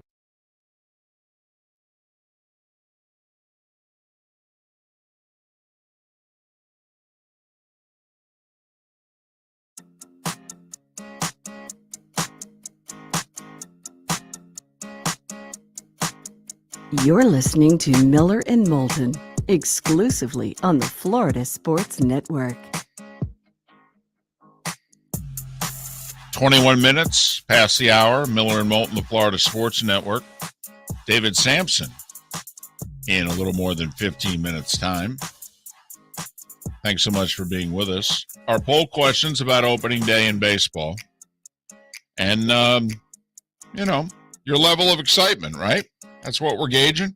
We are. And based on the number of votes we received, the excitement has never been less. Baseball should really fold it up and be done. We've literally never had this few votes ever on a poll question with one going up. Well, I'll retweet it. Maybe, that'll... Well, you've got the baseball crowd of the two of us. Right.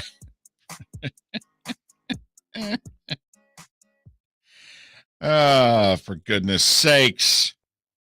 And then you got this couple Philly fans. Hey, you guys think the Phillies have a chance to go to the World Series or at least win their divisions with the new additions of Castellanos and Schwarber? I think it's their best team since 2008. That's what Nate wants to know. No way their best team since 2008. I mean, come on. The 09, the 2010, the 2011 teams, give me a break. Do I think it's their best team in the last 10 years since the end of the Rollins, Utley, Halladay run? Howard? Yes, I do. But they're going to be very streaky because they're going to tear the cover off the ball for a week and win 6 out of 7. And then their pitching still a little shaky and their defense is going to be horrible. They're going to give up big innings because they're giving up 5 outs in an inning many times. So they're going to be very streaky, but I do think they're better than they were last year. So that probably puts them in mid-80s win total. This gentleman says, the problem is the teams. I'm a Yankee fan, and if I can't see the Yankees, it's not really worth watching anymore. I used to love baseball. I could watch any game, but now I don't care that much anymore. You're a Yankees fan, not a baseball fan then. And that's okay. That's right. That's what most people are. That is the one thing about baseball. If you were to ask a question, are you a baseball fan? And then are you a fan of your favorite team? It's kind of like the old poll questions with Congress. Right. What's your feeling about Congress? They suck. How's your congressman? He's doing a great job. Do you like baseball? No, it sucks. But I love the Yankees, or I love the Tigers, or I love the Twins, or whatever the case may be.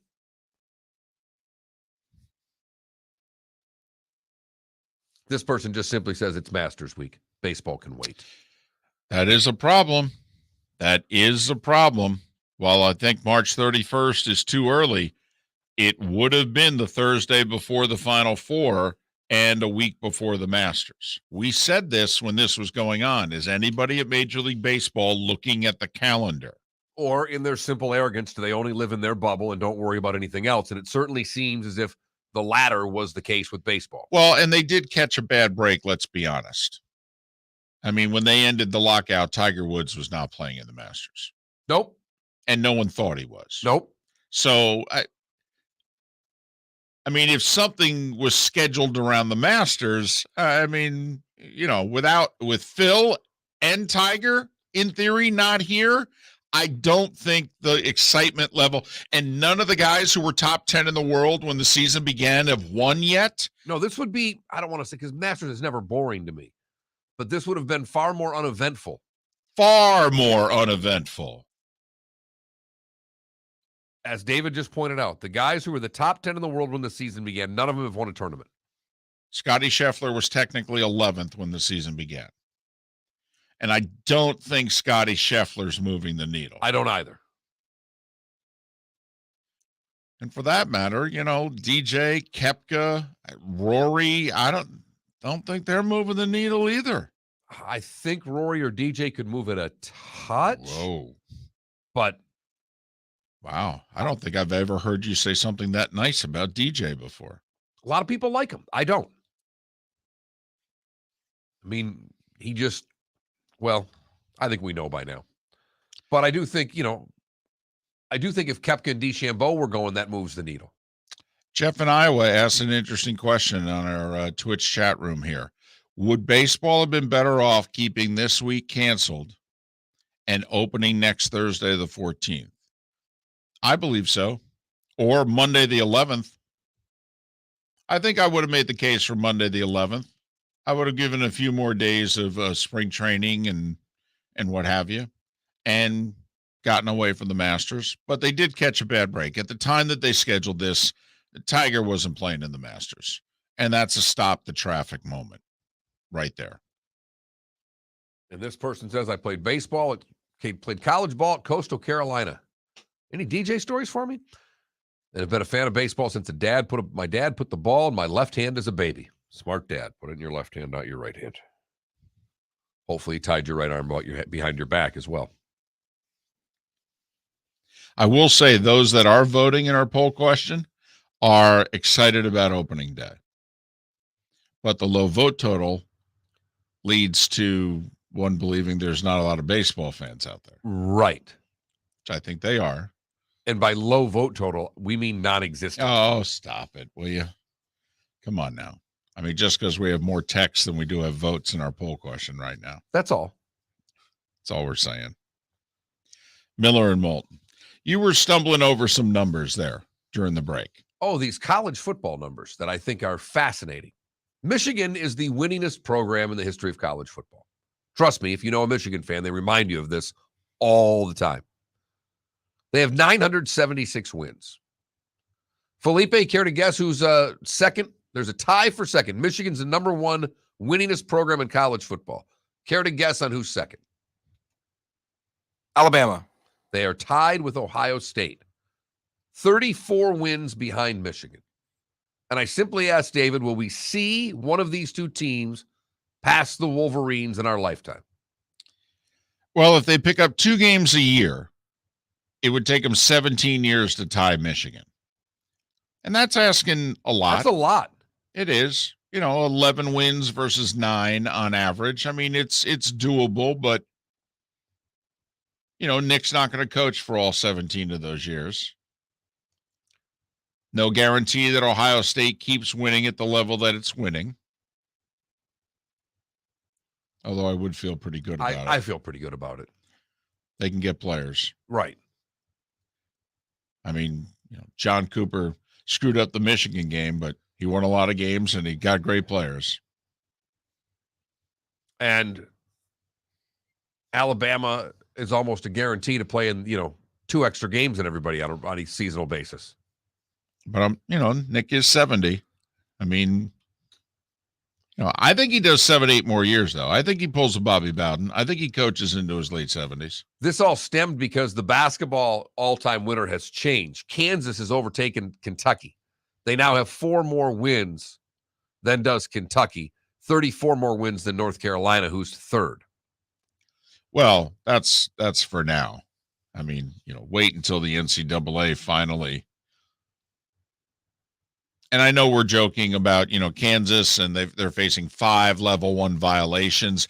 Kansas did opt into this new program in which basically there's like an arbiter that determines it. It's not Mark Emmert in the NCAA. Here's the problem, though. There is no appeal. When you agree to do this process, whatever it is they say, that's it. You can try to, you can huff and puff and all that. There's no appeal. So the thought is, though, you're going to get treated better going this route than if you had stayed the standard way. But the problem is, if it doesn't go your way, you know what? It goes against the Miller and Moulton philosophy of going all Schultz here and not saying anything. I mean, we ever since the Florida State indoor track team got in trouble for self-reporting, David and I are not of the self-reporting nature. Absolutely not. Deny, fight. Make the NCAA find out what it is they need to find out, because for the most part, they haven't been good enough to find it out. I mean, North Carolina had 25 years of academic fraud. Nothing happened. It was proven 25 years of academic fraud. Nothing happened. They fought. They denied, they won. And they won because students took the same classes as athletes. Miller and Moulton. David Sampson to talk opening day on the other side, right here on the Florida Sports Network.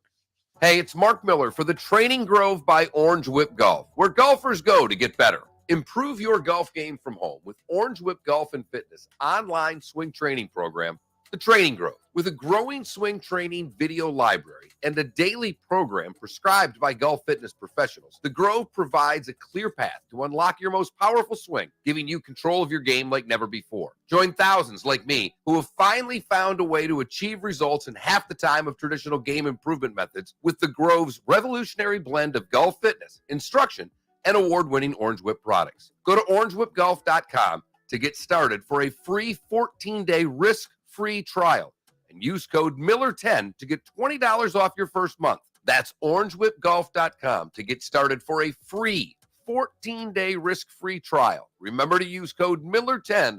That will get you $20 off your first month. The Training Grove by Orange Whip Golf, where golfers go to get better. Bring your big mouth to John Smith Subs and indulge in their overstuffed subs with the freshest quality ingredients. Enjoy our famous steak bomb with perfectly grilled marinated sirloin steak topped with provolone cheese, grilled onions, peppers, mushrooms, crispy bacon, juicy tomatoes, and creamy mayo. Boom! Made-to-order crispy fries can be paired with the Gator, the Cuban, the chicken bomb, or the Italian. Love local. Eat delicious with John Smith Subs. Find a John Smith Subs location near you today. David Moulton for Napa, Napa Auto Parts, and Napa Filters. Insist on Napa filters for your vehicles, or if you're a do-it-yourselfer, only buy Napa filters. Napa has a filter for almost anything on earth that moves, whether it's motorcycles, foreign and domestic cars, vans, SUVs, earth-moving equipment. You get the idea. Napa Auto Parts, Napa filters. Insist on them for your vehicles, or if you're do-it-yourselfer, only buy Napa filters. You are listening to Miller and Moulton on the Florida Sports Network.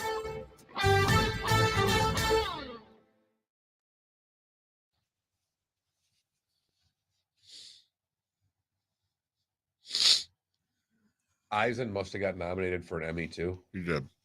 And he was going nuts about it. It was actually really funny. Thanking everybody on his staff and talking about how important it is. It's great. And, now we're just going to go and lose to so-and-so. And I forgot who he said. It was fucking hysterical. Because in the same category as Dan Patrick getting nominated. It was done. It was well done, though. I like Eisen's show. What do you do? It's kind of the show we do, I think. I've always thought his show was similar to ours. That a little bit of Hollywood, a little bit of this, a little bit of that. Doesn't take himself very seriously. Oh, the guy moved. Yep. I've heard he's a jerk. Cassio said he's just horrible. Eisen? Yeah. I don't think I've ever met him. I don't think we ever ran into him on radio. We never had him. We've never, because I asked John if he'd, because I was talking to John, at the other place about putting him on. Mm-hmm. Even if you ran him 3 to 6, it's better than Gottlieb. The show would have played in this market. I always thought it would have played in this market. The only thing that wouldn't have is that Rich got pretty far left during COVID. He was out west. Yes.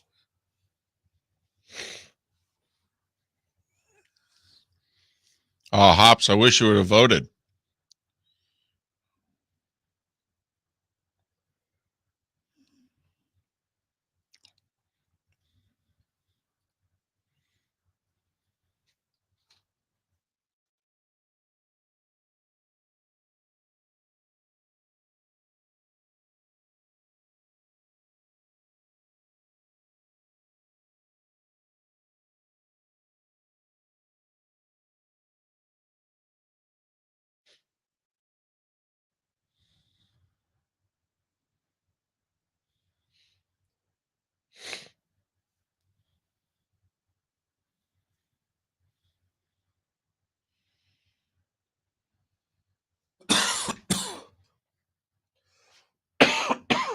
Hops, you're not disappointing me.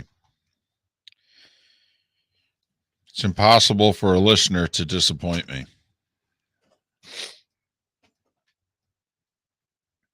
Look at that. Just during the commercial break alone, we doubled our vote.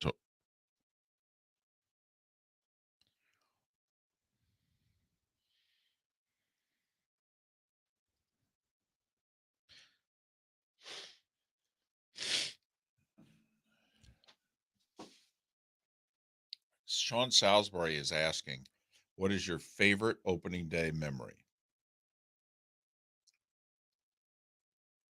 I don't even know if I have one. I do. 85.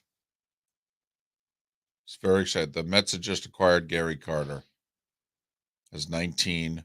They had won 90 games a year before, finished second to the Cubs. They were going to break through in 85. And they played the Cardinals. And Carter, I think, homered in extra innings to win the game. And they beat former Mets closer Neil Allen to do it. Shea was rocking. You go? No, I was in college.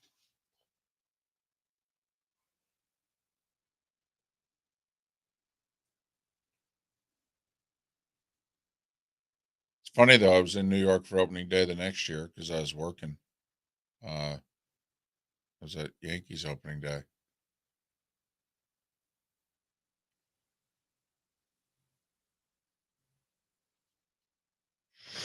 Pinella was great. Winfield was great. So Dan Patrick was really funny doing the pitch buttons. Yeah. He was doing the voice. He wanted to be the voice in the ear. Low and away. How about getting one over the plate? Headhunt. Here comes the manager. You're out of here. And they kept doing it. It was funny.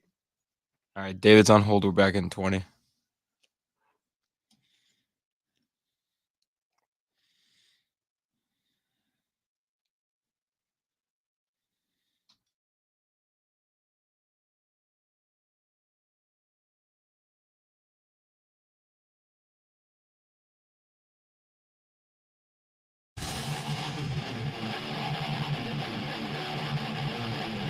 You're listening to Miller and Moulton, exclusively on the Florida Sports Network. 22 minutes before the hour, David Sampson, kind enough to join us once again. Part of the CBS Sports family, but he has a daily podcast. It's Nothing Personal with David Sampson. You can follow him on Twitter at David, the letter P. Sampson, David P. Sampson. David, thanks for your time once again. Hope you and your family are well. It's opening day. How are you? I'm so happy because I keep thinking it's March 31st, but you know what? We're close enough. Finally, we get baseball. We definitely do. I'm curious, you just said March 31st. Do you think baseball starts too early? And I know they've got to get 162 in. I get the reasons behind it. But is March 31st too early? No, I'd like to always start. When I was in the game, we wanted to start around February 1st because if you haven't played in October, then you feel like you've been away so long, the calendar turns, you're ready to go. Even if you play through October, we wanted to start defending the World Series immediately. So when you're in it, you want it. And but from a fan standpoint, the only issue is the weather in so many places. But in Florida, why not start earlier? What's your favorite opening day memory? I mean, it could be as a kid growing up, or it could be when you were running the Marlins. When I say opening day, what is it you first start thinking of? I think of a ground ball to Michael Barrett that went right through his legs on April 3rd, 2000, which was my first game at running a team. And we spent the entire spring training deciding whether Chris Widger should be the catcher or Michael Barrett. And we decided to go with Chris Widger and played Barrett at third. The first ball went right to third base, went right under his legs. And I said, oh my God, is this what it's going to be like to run a team? That actually happened. Do you have a positive opening day memory, David? It's funny. And one of the things that made me realize that I was okay to leave the game after 18 years is the losses started hurting more than the wins felt good. And the negative memories started to be more pervasive than the positive memories. So you say that, and that's a very triggering statement that you're making because it's such a terrible way to go through life, either personally or professionally, where you think of all of the walk-offs against you instead of the walk-offs that your team had. And it's anecdotal, right? But I assume that I was a part of as many walk-off victories as I was, watching our players walk off the field, being walked off, etc. But you just remember negatives. So the first game of Marlins Park, I remember strike one to Rafael Furcal to open the game and how exciting it was to be in a new ballpark. It was sold out. And then he gave up runs in the first inning, right? So I just It's so funny you ask that because I think about it every day, the positives and the negatives. When you were with the Marlins, especially with the new ballpark, but did you lobby Major League Baseball to, hey, we want to start at home, give us April games? I mean, the weather's beautiful in April. You could argue throughout the season, unless you make October, that the best weather that you're going to have is in April, and all these other teams don't want to play games in April. I would have thought that you would have loved to have played as many home games as possible in April. So every team around, let's say a year and a half before, gets a questionnaire that they fill out about next year's schedule. So do you want to be at home on the July 4th holiday or Memorial Day or Labor Day? And how do you feel about starting at home or on the road? Would you rather play your division to start the season or end the season? And so you fill out this questionnaire, and you're exactly right. We always we wanted to be at home in April because we thought we had a better chance of better weather, both before we had a roof and after we had a roof, that was our best chance to play with the roof open. And we also knew that we'd be playing at home a lot more because all the other cities have tougher weather, so they want to get Florida teams home as much as possible in April. But conversely, our baseball side only focused on one thing. They wanted to play divisional games at the end of the season because in an odd division with 5 teams, one team is playing out of division at all times. And our baseball people said, make sure we're playing NL East teams at the end. So if we have to make up ground, we can make up 2 games at a time instead of just 1. All right. I'm guessing that takes precedent over where teams play, because this is a pet peeve of David and I's every year, David. We look at this. We've been doing this for 10 years on our show, where we just look at the schedule and it's like, all right, Milwaukee's at Chicago. The Brewers have a retractable roof. The Cubs are playing on the north side of Chicago. This does not make any sense, and it happens every year. We found there's 14 destinations that are weather-free, if you will. Texas, California, Florida, in the dome stadiums. Does Major League Baseball care about that at the end of the day, or are the other baseball matters more pressing to the schedule makers than getting all the games in April that they can? It's so complicated how the schedule is done. Certainly it matters, but it's not dispositive. And don't forget that you can't look at these opening day matchups. They canceled the first week of the season, postponed, I should say, not canceled. So the Cubs Brewers were not supposed to be the beginning of the actual MLB season, which was going to be, I guess, 7 days ago or 8 days ago. But again, when you're doing the schedule, when you're within Major League Baseball, you talk to team presidents, that is a factor, April weather, but there are many owners and presidents who say, you know what, I really don't care much about April. I'm much more focused on things that are going on later in the season. He's David Sampson, former president of the Miami Marlins. He's part of the CBS Sports family. He does a daily podcast. It's simply called Nothing Personal with David Sampson. You can follow him on Twitter at David, the letter P, Sampson, David P. Sampson. You alluded to something in a previous conversation that I would like to pick back up on now. You alluded to the viability of Major League Baseball in Miami and how, obviously you were intimately involved with this, and it was, okay, get a stadium. If we get a stadium, this can work. Well, can this work?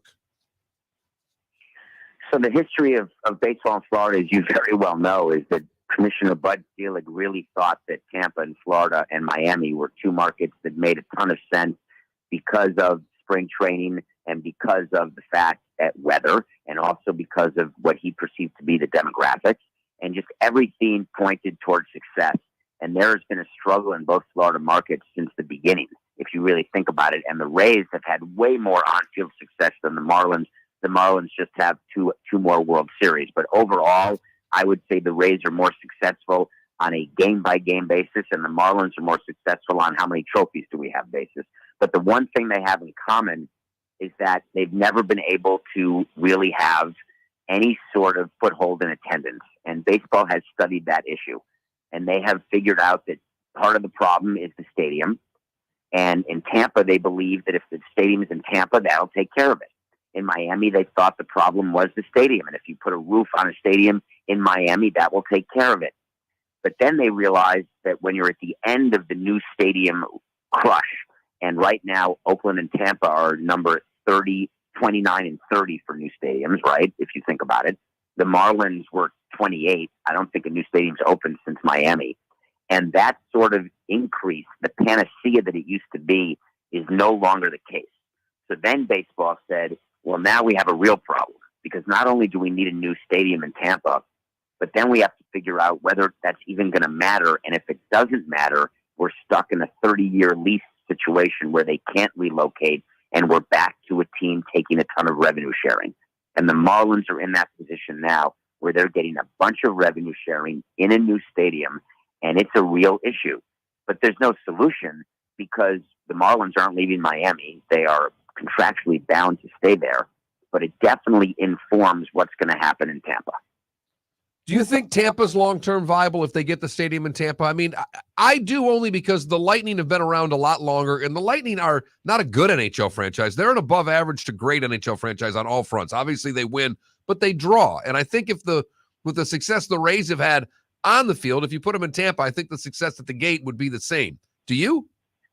I'd have to look at the numbers specifically, but I'll bet you $1 right now, Randolph, that the Tampa Bay Rays today in St. Petersburg draw more than the Tampa Bay Lightning. Now, you're going to say, of course, there's 81 games versus 41 games, but it doesn't matter. The number of people through the turnstile may be as big in St. Petersburg as it is in Tampa. So the question is, with a baseball stadium in Tampa, are they going to act like Miami, where it's such a transient population, where during the summer, people are not around? They use Florida as a tax haven, and they go to the Northeast during the summer, wherever else they go, back to South America, wherever they go.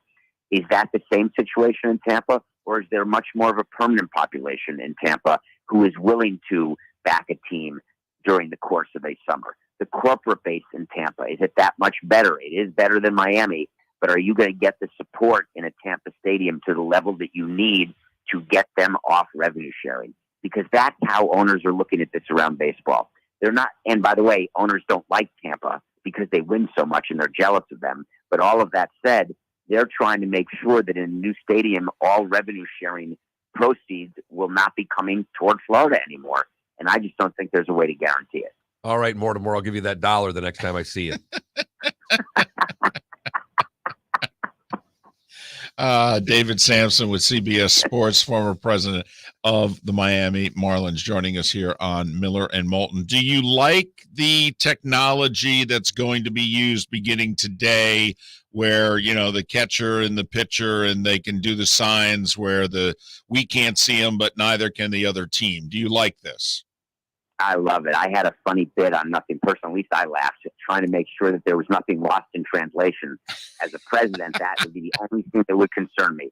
Like, are we speaking the same language here? Because if I've got Shohei Ohtani pitching, is the word for curveball still curveball and fastball? And do we have the codes right?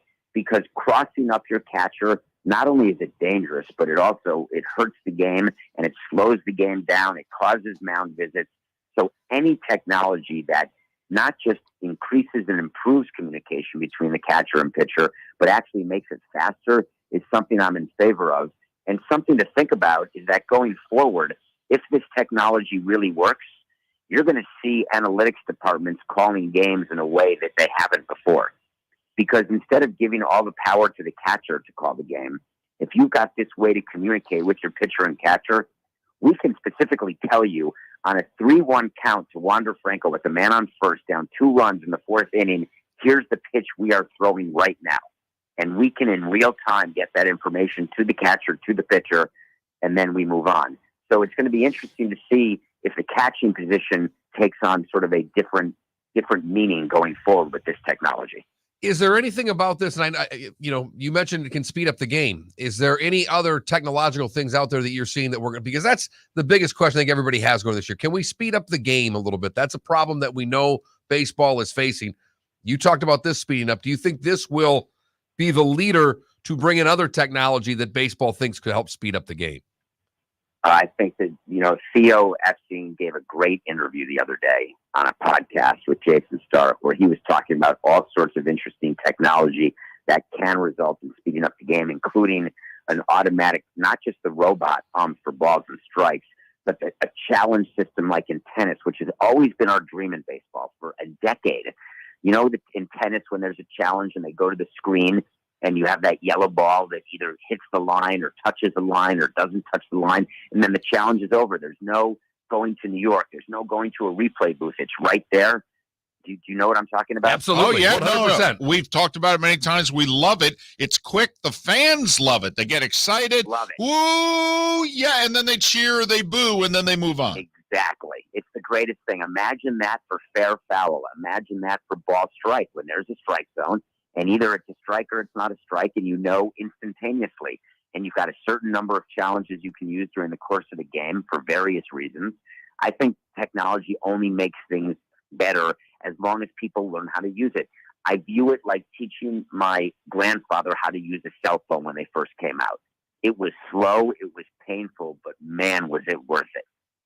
David, 30 seconds. Is there a surprise team for you this year? Even if it's just make the playoffs, is there a team off the beaten path that you like?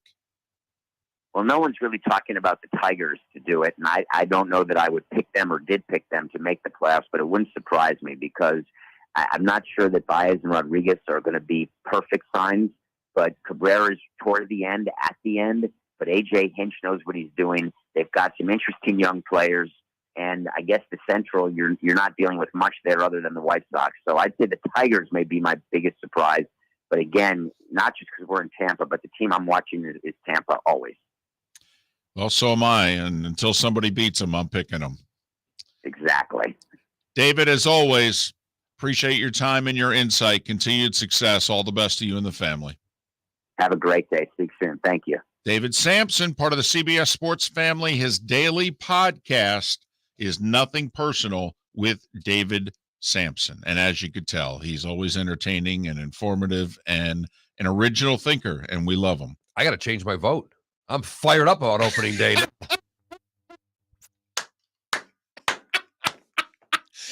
We thought they were a year away, but David Sampson said, you know what? It may be 2023. Well, and they are a year away, but they should be quite a bit better this year. But yeah, that's fun.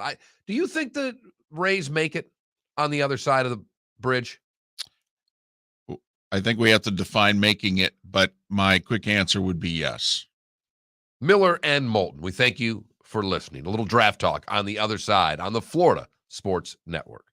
Hey, it's Mark Miller for the Training Grove by Orange Whip Golf, where golfers go to get better. Improve your golf game from home with Orange Whip Golf and Fitness online swing training program, The Training Grove. With a growing swing training video library and a daily program prescribed by golf fitness professionals, The Grove provides a clear path to unlock your most powerful swing, giving you control of your game like never before. Join thousands like me who have finally found a way to achieve results in half the time of traditional game improvement methods with The Grove's revolutionary blend of golf fitness, instruction, and award-winning Orange Whip products. Go to orangewhipgolf.com to get started for a free 14-day risk-free trial.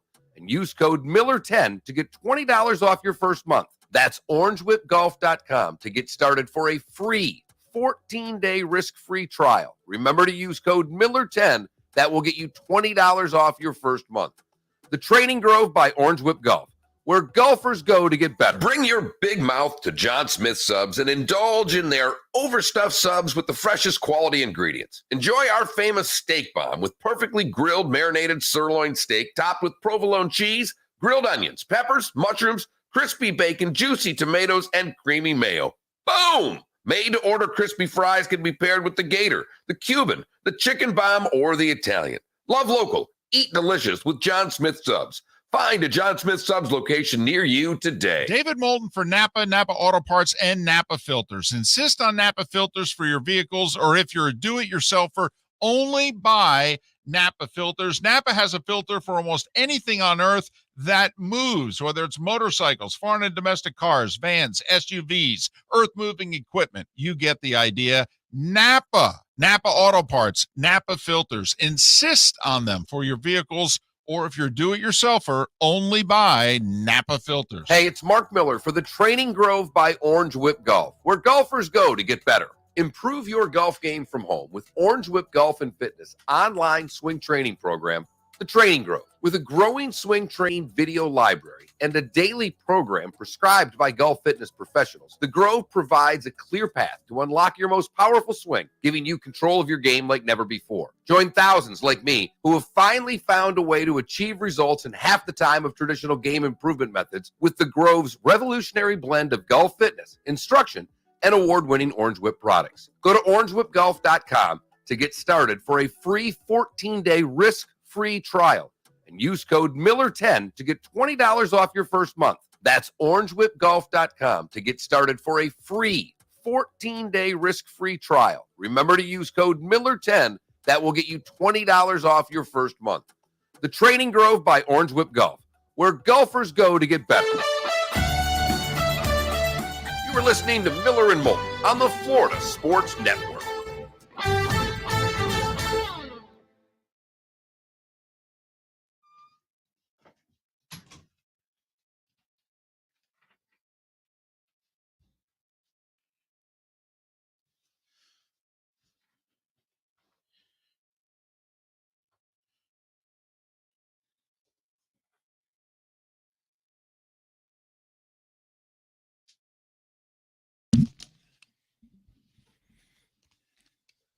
I didn't do it, but yesterday they turned our course into a par 3 course. They moved all the tees on every hole, like up. They had a par 3 tournament. Thought that was pretty fun. They just moved all the tees, par really? 5. They just, I don't know where they put them all. I don't even know if they left probably made them all short.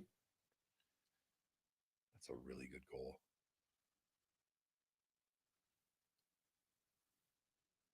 Oh, that hit his skate.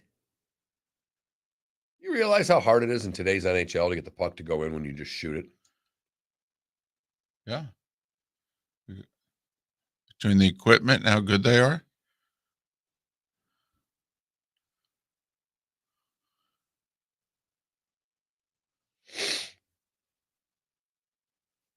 National Beer Day. Today's also National Burrito Day. I think Moe's in Southwest Florida is doing every burrito's $5. I do like me some Moe's. Well, Moe's in Southwest Florida are in Gulf Coast Town Center closed. I think for good. What? It's been closed for like a month. Wow. Yep. Huh. They're ridiculously understaffed, I think. National Beer Day, National Burrito Day. It's National Beer Day too? Oh man. Yeah, well, everything was pushed back 30 minutes. I'm guessing now it's pushed back more.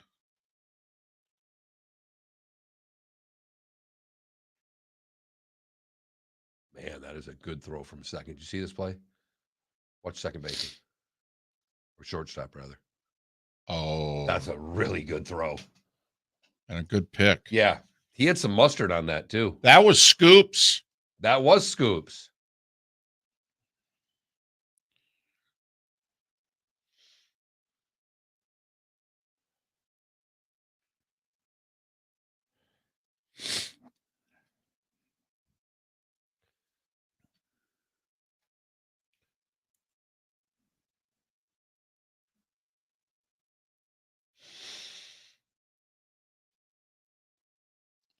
We a draft here? Yes, sir.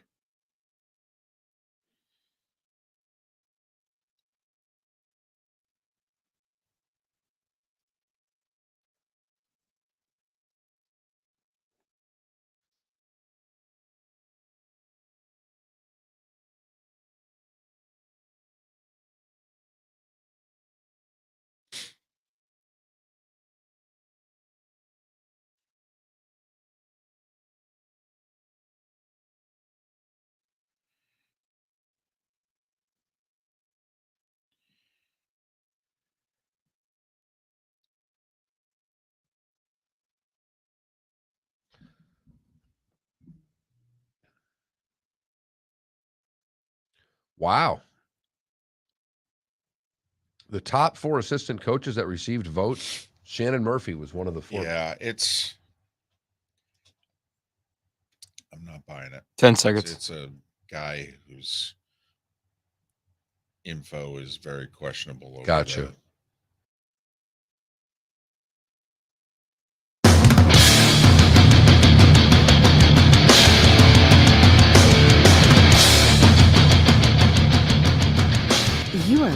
to Miller and Moulton, exclusively on the Florida Sports Network. And now here's Mark Miller and David Moulton.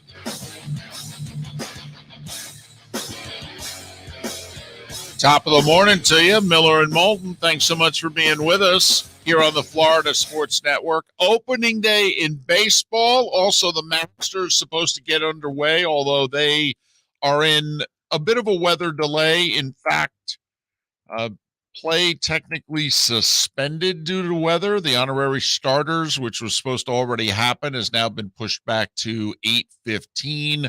The first group's going to go out at 8:30. And Augusta has gotten 3 inches of rain since Monday. It didn't look like it was raining now when they showed the course, but obviously very wet, and they're just trying to get everything, all the necessary things done to get us ready to start at Augusta here in the next 30 minutes. Mark Lai to talk a little Masters coming up at the bottom of the hour. Chad Forbes is kind enough to join us once again. Follow him on Twitter at NFL Draft Bites, NFL Draft Bites. Chad, it's David and Mark once again. How are you? 2 weeks out. It's a great time, a lot of fun. NFLDraftScout.com also. Chad, does anybody draft best player available anymore, or is the league such a year-to-year operation that everybody's just drafting need? Teams use free agency to set themselves up for a choice that comes down to ultimately what best fits their roster. And teams aren't going to egregiously reach and take a wide receiver just because they have to. But guys have clusters, and it really comes down to what does the roster need, and hopefully it matches up with value. Where is the best value in this draft from a position standpoint? A very good group of pass rushers. Offensive tackles also a strong group. And then the wide receivers, just like every season, you're going to get a bunch that go in the first, second, and third rounds. And there's been 15 or so the last few years that have gone the top 3 rounds. I think we'll see that number again this year. Chad, what do you think the Saints are up to with that trade? Not necessarily sold on they're going to go quarterback. I mean, the two big needs there are wide receiver and offensive tackle, specifically for the left side, losing Teron Armstead. I could see them going with a guy like Trevor Penning and then a wide receiver at 19, and then maybe pivoting back to a quarterback down the board, maybe Sam Howell in the second round. It sounds like most people assume they're going to trade up, try to get Matt Corral in the first round, but I don't think they're going to trade up. But you might as well get 2 guys at 16 and 19 and not necessarily push the tempo.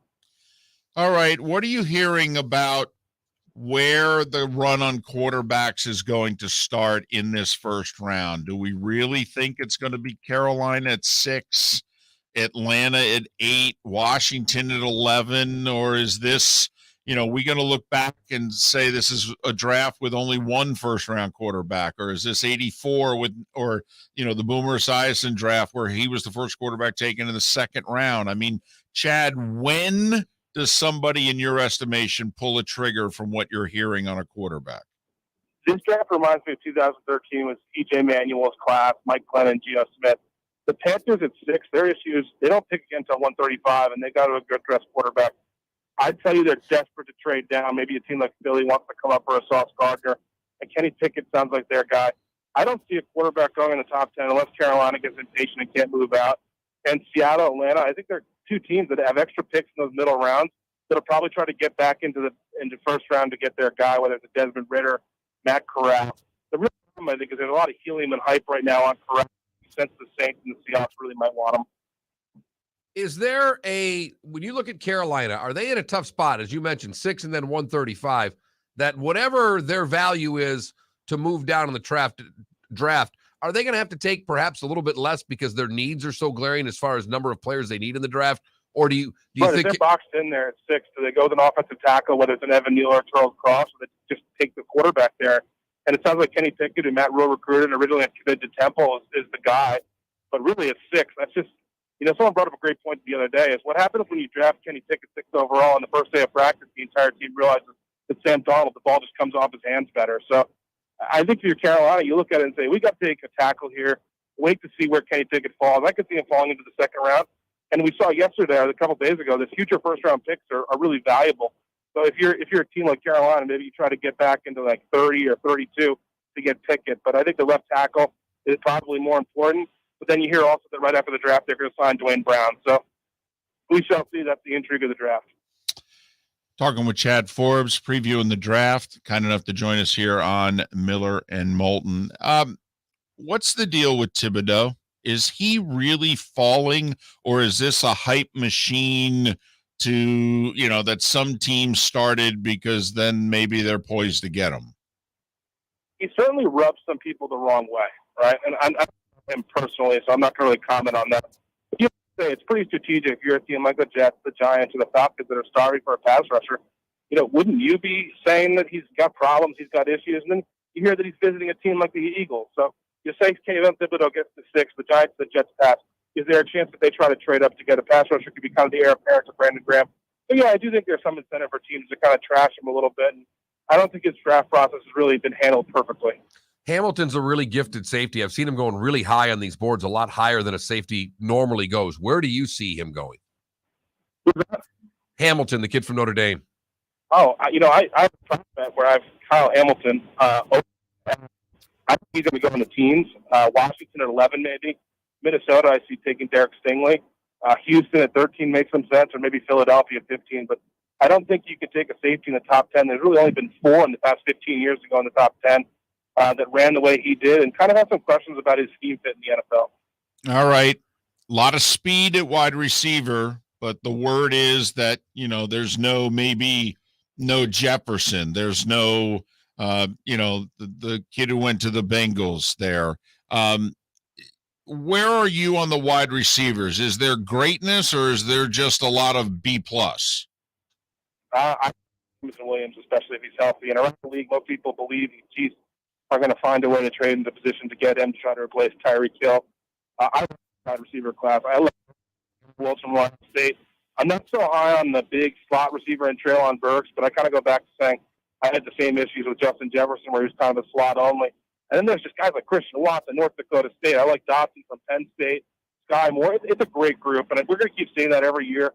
These young kids just want to play wide receiver. It's a lot of fun, especially in these 7-on-7 camps. So you're getting a ton of talent position at the college level. What high-level first-round pick are you most fearful of? Kyle Hamilton to start. Nicole Dean, I have some concerns on his size. I love his game, but just the size. And every year there's some players that you just don't buy into throughout the process.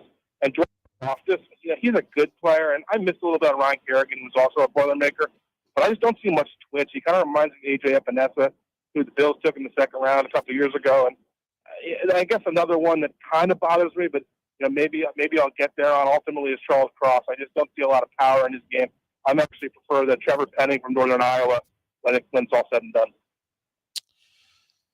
How many tackles are plug and play in your estimation? Remember the draft 2 years ago where the thought was there was 4, and that's why the Bucs gave up the 4th rounder to guarantee they moved up one spot, and they got Wirfs because he was the last one of the 4. What's your number in terms of plug and play tackles?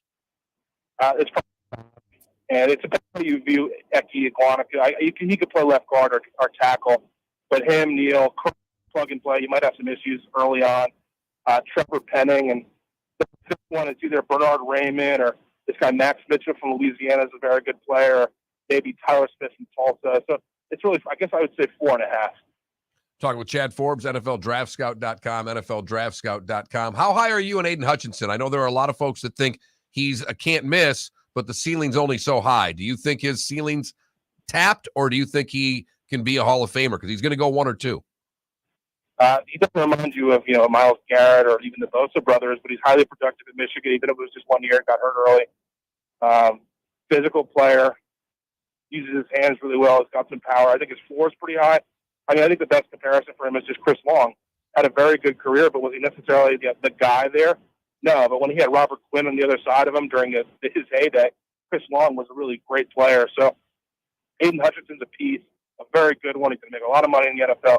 And he's ultimately safer than Trayvon Walker or Kayvon Thibodeau if you're the Jaguars or the Lions picking there atop the draft. Do you have concerns about some of the Georgia? Remember early on, some of Nick's first-round picks, particularly on defense, kind of played their best ball on Saturdays and didn't play nearly as well as projected on Sundays. Do you have any concern about any of the Georgia defensive players that maybe they'll just their hype will not meet their substance come Sunday. Right, and spent a lot of time studying the Georgia defense, and it's really impressive how they all play within the confines of the system. And what was really designed to do was to take away the quick passing game and get the linebackers to the boundary quickly with those big defensive tackles just kind of holding up against the inside zone. So it was designed to showcase guys like Nakobe Dean, Channing Tindall, and Clay Walker.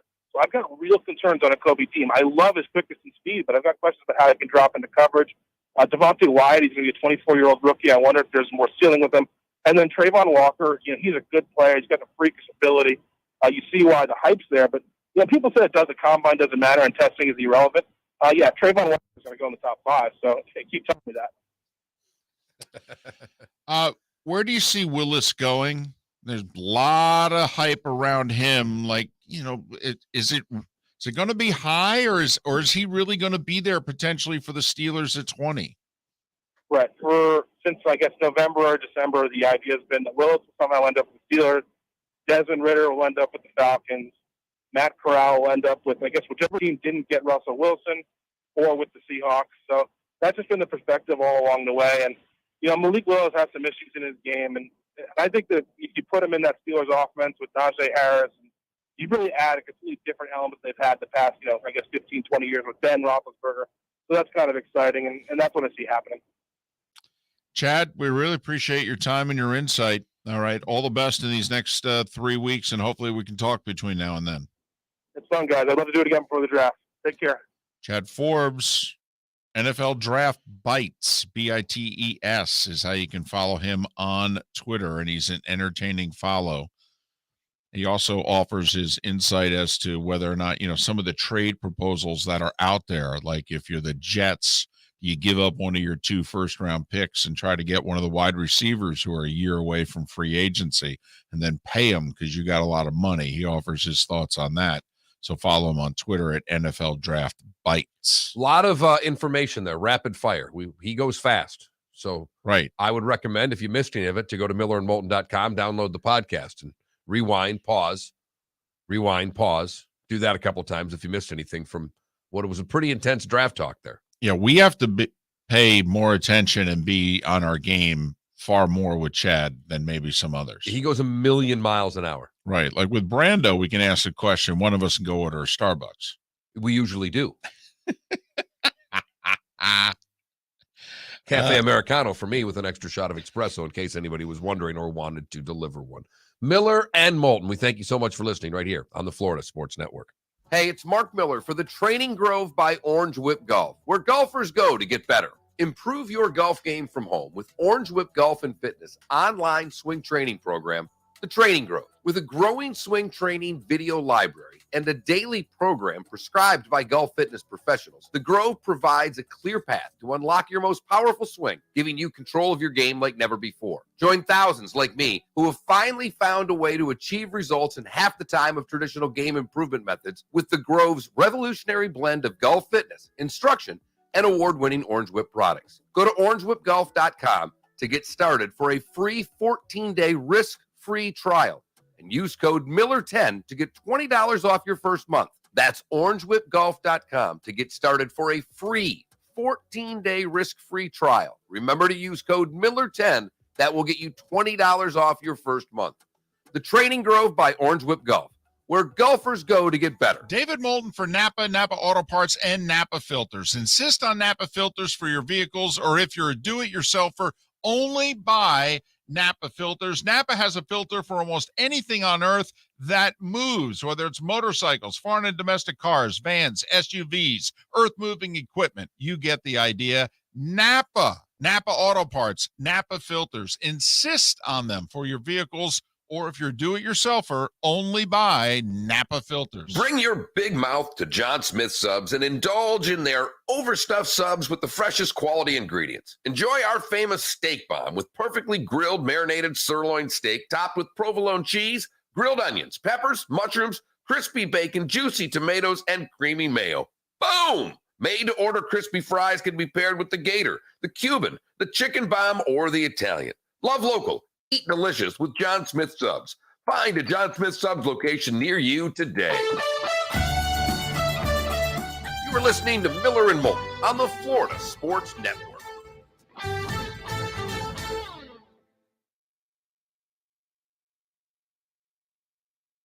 There he is. Not getting around very well. No, he's waddling pretty good, isn't he? And not only that, I mean, Jack has shrunk Yeah. And Tom's like he could go play 72. totally.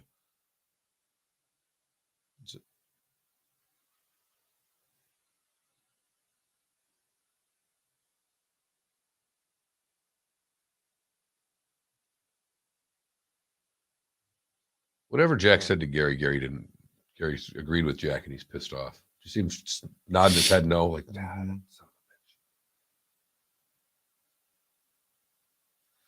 a bitch. Hey, Lindy, unless they collected beer cans, a very small number.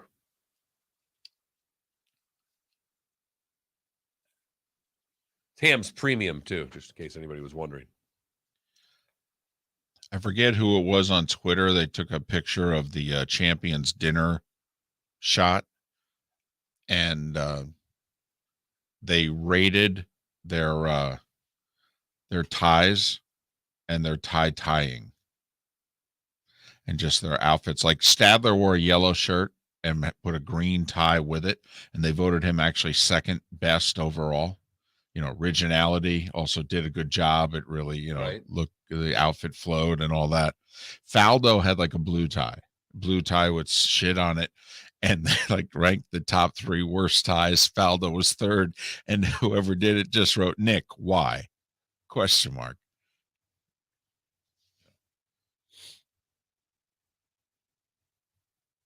Gary's making sure the grip's dry. Yep. Gary takes this so seriously. Yep.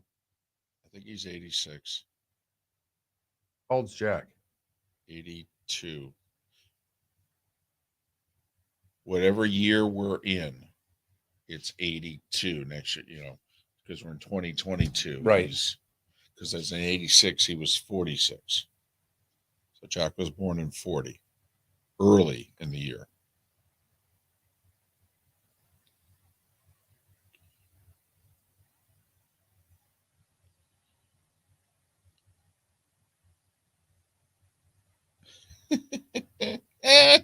I love him. I do too.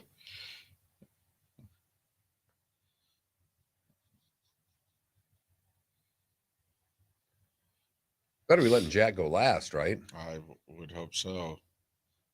Who won it more, Player or Watson? I think Player, because Watson just won it twice. 77 and 81. I thought Gary won it 3 times. Yeah, I think you're right. I thought he won like 59, 61, and 74. Or I think it's later than 74. oh yeah, I remember he shot like the 78 or something. Yeah, it was like 78 because he shot the 64 in the final round. Because I remember it. You know what I mean? Like I wouldn't remember 74. Right. Boy, Jack can barely get down. Get it straight, Jack. Jack just gave himself a fist pump to tee the ball. Routine the Jack's not moving well at all, and this weather, I'm sure he's creaky. very uncomfortable. How tall? How old is he? 82. Yeah, Jack's 82, Player's 86. Oh, but look how cool this is. Yeah, 61, 74, 78 for Player. He won it 3 times. Yeah. Jack goes. Just a little bunt off to the right. Yep. Look at that. Jack needs a new hip.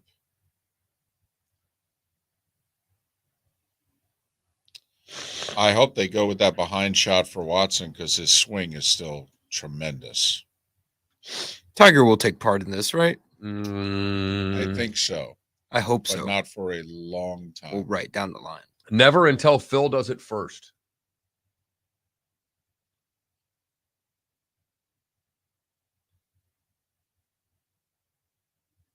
What will be interesting to me is, you know, in the next handful of years, when the likelihood is Gary and Jack are no longer participating, is who's going to do it with Watson?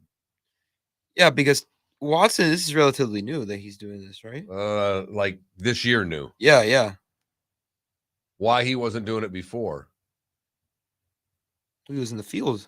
Well, We're coming back. it was always.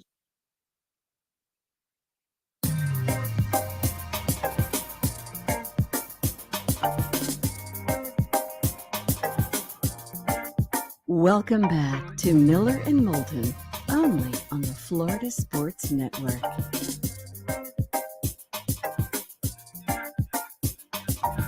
"21 minutes past the hour.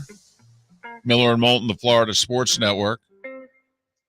The ceremonial tee shots taking place right now. Gary Player went first, Jack Nicklaus second, and Tom Watson, as we speak, is just striped one down the middle of one. With just a blank eating grin on his face, like I want to go chase that like Snead did and play the front nine. Sam Snead, late in his life, striped one down the first hole and said to the chairman of Augusta, "You mind if I just play that ball?" And they were like, "Yeah." And Sam kept going and shot 39 on the front nine. I think he was in his 70s when he did it. You going to stop him? I think he was a 3-time Masters champion. All of a sudden, he picks up his ball in the cup on 1 and walks over to 2. Or you're going to go, hey, what? I thought you only... Like he's a one-some. Who's he slowing down? Right. So we were talking there during the break about, because obviously it was Jack and it was Gary and it was Arnie, and they were the big three. They were known as the big three in the 60s, known as the big three, and did golf, televised events as the big three. And obviously with Arnie's passing, it was Gary and Jack for a few years, and now they brought Watson in.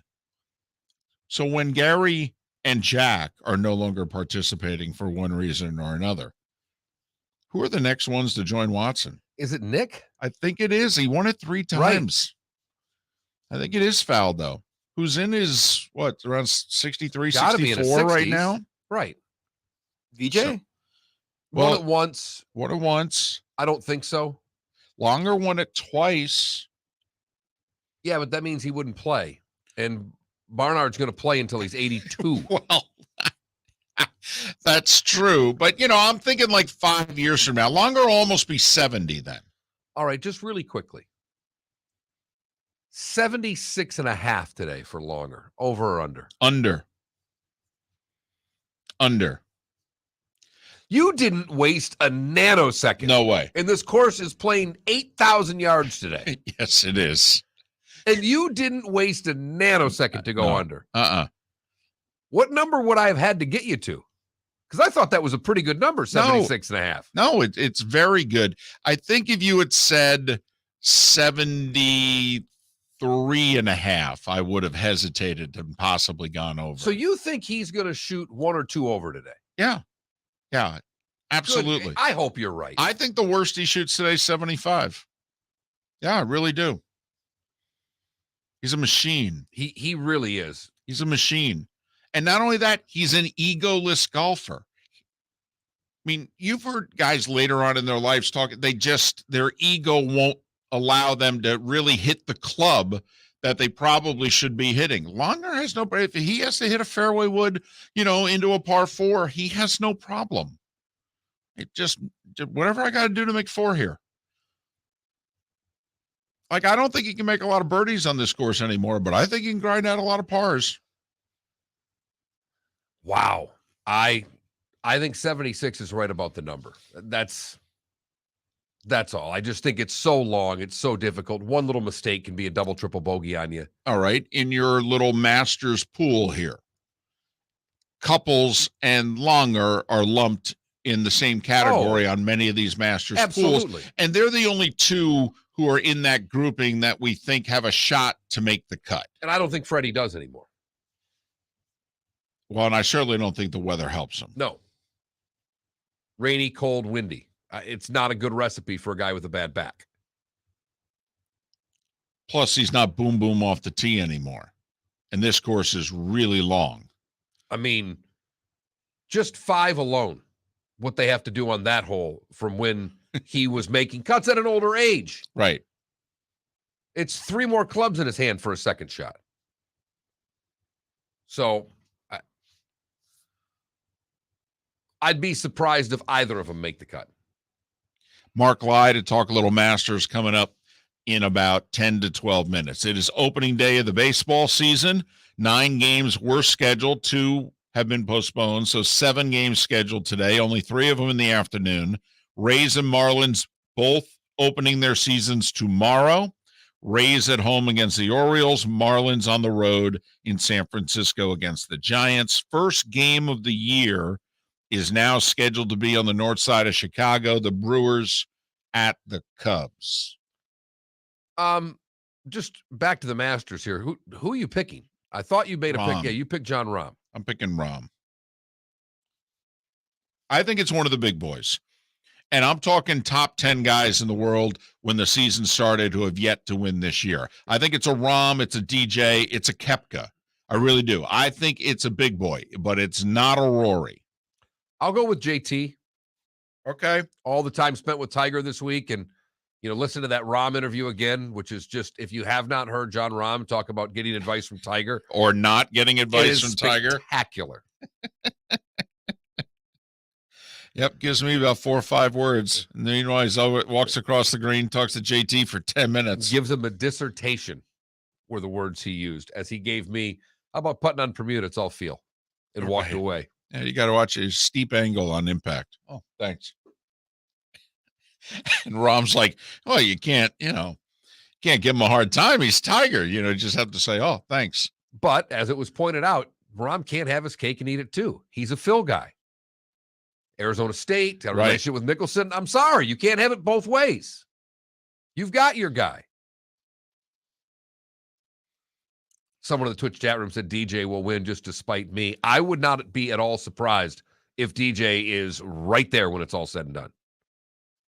Because his biggest problem, and you pointed this out yesterday, DJ couldn't putt. When push came to shove and a tournament was on the line, DJ would either 3-whack or he'd miss a 5-footer for par. He just couldn't get it done on the greens late. He worked at it. He's worked hard at it. And he's now a good putter. When he won the U.S. Open at Oakmont in 2016, the way he handled those greens, which are every bit as fast as anything that Augusta puts out there, that was the get over the hump moment. Not only was it his first major, but from having to get it done on the greens. And came close, finished second, in that 3 or 4-way tie for second when Tiger won it 3 years ago. And then, of course, won it in the pandemic year at 20+ under. They did talk about 15 with the new tee being back, that guys are going to be at spots they're not used to being at. And I don't remember which guy was saying that you get to the top of the hill. It might have been Andy North that said you get to the top of the hill, there's a marker that says 235. There's a sprinkler head, 235. He said, if I was not past that sprinkler, I knew I couldn't go for it. He says, now these guys will be able to from behind it, but they're going to be hitting clubs into 15 that they're not normally used to hitting. Brings the back water into play if you go long. Also brings the front water in. Well, the front water's always in play. Right. You'd spin one off pretty easily, but now you jump one, you catch a little bit of a flyer. Now you're bringing that back pond into play or hitting it over the green, which makes one of the more impossible chip shots in the game of golf. It is one of the amazing things when you end up watching the 86 Masters video again is what Seve and Jack are hitting into the holes down the stretch. Jack on 15 is hitting, I think, 213. He's hitting a hard 4-iron from 213. Right. That'd be 7. A hard 7. 6. A hard 7 or a 6. Hard 7 today. Jack on the 16th tee, I think, 5-iron. To like 183 or what have you. And they're hitting 8s. And then, Jack from the middle of the fairway there and the wind kind of freshened and, he hit 5-iron, I think, in and needed to hit 4. So I'm curious. I want to see them back a little bit farther on 15. It makes for some more interesting shots. It's the best weekend of the year. I love this. And it's misty. It's gray right now, but play is getting underway any moment. And Mark Lai will join us on the other side to talk about the Masters. He played in it. Mark Lai next. Miller and Moulton, the Florida Sports Network. David Moulton for Napa, Napa Auto Parts, and Napa Filters. Insist on Napa Filters for your vehicles, or if you're a do-it-yourselfer, only buy Napa Filters. Napa has a filter for almost anything on earth that moves, whether it's motorcycles, foreign and domestic cars, vans, SUVs, earth-moving equipment. You get the idea. Napa Auto Parts, Napa Filters. Insist on them for your vehicles, or if you're do-it-yourselfer, only buy Napa Filters. Bring your big mouth to John Smith Subs and indulge in their overstuffed subs with the freshest quality ingredients. Enjoy our famous steak bomb with perfectly grilled marinated sirloin steak topped with provolone cheese, grilled onions, peppers, mushrooms, crispy bacon, juicy tomatoes, and creamy mayo. Boom! Made-to-order crispy fries can be paired with the Gator, the Cuban, the chicken bomb, or the Italian. Love local. Eat delicious with John Smith Subs. Find a John Smith Subs location near you today. Hey, it's Mark Miller for the Training Grove by Orange Whip Golf, where golfers go to get better. Improve your golf game from home with Orange Whip Golf and Fitness online swing training program, The Training Grove. With a growing swing training video library and a daily program prescribed by golf fitness professionals, The Grove provides a clear path to unlock your most powerful swing, giving you control of your game like never before. Join thousands like me who have finally found a way to achieve results in half the time of traditional game improvement methods with The Grove's revolutionary blend of golf fitness, instruction, and award-winning Orange Whip products. Go to orangewhipgolf.com to get started for a free 14-day risk-free trial and use code Miller10 to get $20 off your first month. That's orangewhipgolf.com to get started for a free 14-day risk-free trial. Remember to use code Miller10. That will get you $20 off your first month. The Training Grove by Orange Whip Golf, where golfers go to get better. You are listening to Miller and Moulton on the Florida Sports Network.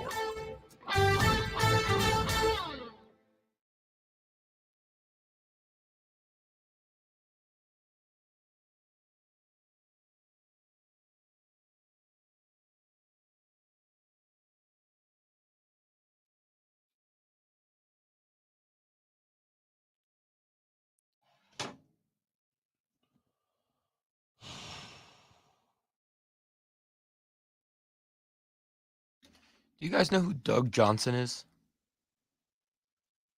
Doug Johnson? Yeah. As in like former Gators quarterback Doug Johnson? Maybe a Doug Johnson that you've worked with before, possibly? I'd have to see his face. Mark Doug Johnson. What about him? Do you know who that is? No. Hmm. Why would I? I don't know, because one of my friends works at Scotland, and one of his, I guess, either bosses or coworkers was like, "Oh yeah, I've worked with Miller and Moulton before. I know exactly who they are." Blah blah blah. Where does he work? Scotland? Like he works for the country? No, Scotland is Oh, the place on Estero, right next to 75. the highway there? Yeah. Yeah, it's a No idea. logistics company. But if he wants to advertise, plenty of spots available. Great. By the way, he was your 36-hole leader in '84 and was in the final group on Sunday. Was he really? Yeah. He had a 3-shot lead after the second round. Went 69-66. Jesus. Shoots 1 over 73 on Saturday. Kite. He played with Kite in the final grouping on Sunday. Who won it? Crenshaw. That was Okay. Ben's first. Ben made that hellacious putt on 10. Bob Murphy said, he goes, "That's the best putt I've ever seen."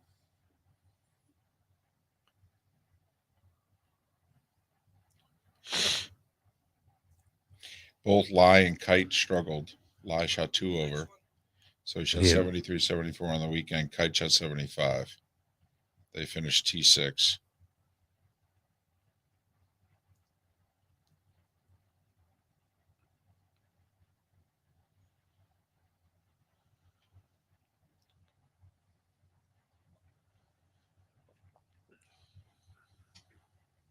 Made $19,425 for T6. 19,425. What's T6 get you now? And it was a 4-way T6, so it really got chopped up.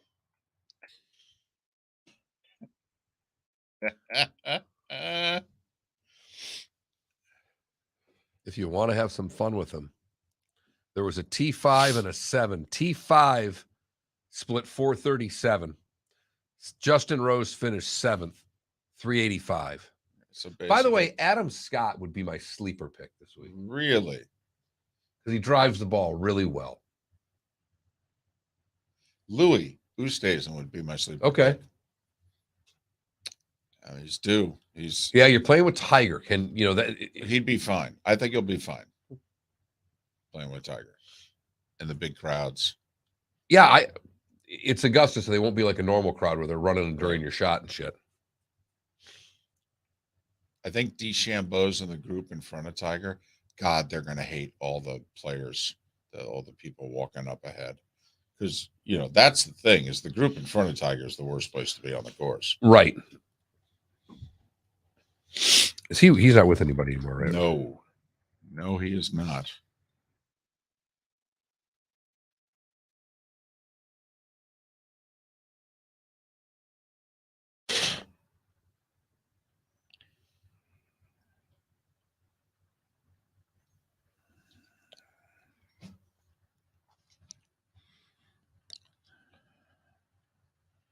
Does he live down here? Yeah, I think Benita or Naples. I think Naples.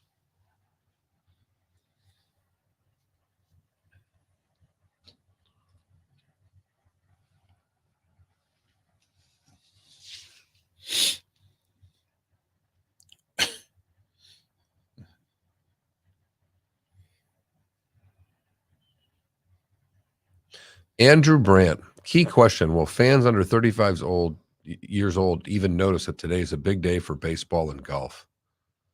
Justin Foley answered. I don't know who he is. He goes, I'm 25. I knew about baseball.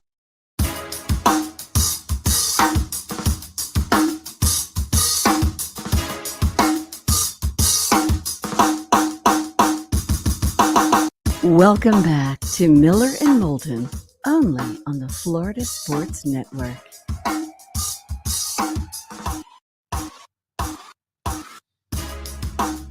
"22 minutes before the hour.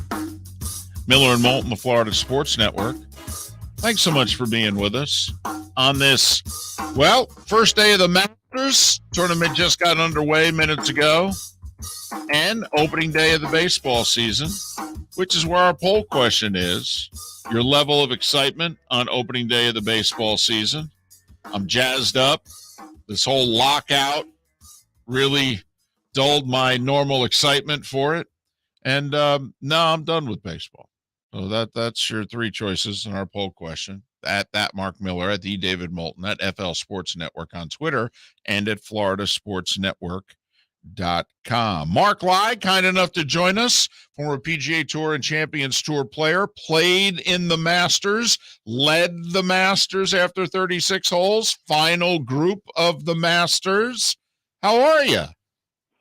I'm good. It was 37 years ago, 1984. And wow, it's amazing how this place still gets everyone's blood pumping, Dave. It's just incredible. Well, Mark, there's no doubt it certainly does. Talk to us about that tournament. Your first time ever at Augusta, and you go out and shoot 3 under on Thursday. You shoot 66 on Friday, and you're leading this thing. I can't imagine, or maybe it was. What were your expectations? Do you remember your expectations going in and the surprise level you had when you were leading this thing after 36? Absolutely, because I finished my 3 practice rounds. We drove from Greensboro down to that was the tournament before that year, and I got in late Sunday night. I got out there early on Monday, played 3 practice rounds, and I remember going to my caddy named John Springer, and I said, John, get ready for a short week. I just cannot compete on this golf course. I mean, it was brutally tough if you've never played there before, and you know, the green speeds are all that they're back in the 80s. The greens at Augusta were at least 2 feet faster than anything that we ever putted on. So, like, you know, 12 on the stimp meter as opposed to 10 for those of you that are keeping track on the stimp meter. Anyway, what happened, guys, is that it rained on Wednesday night, and it just took a little bit of teeth out of the golf course. And I had a couple of really good rounds. And then even on Saturday, I was playing well. We got 12 holes.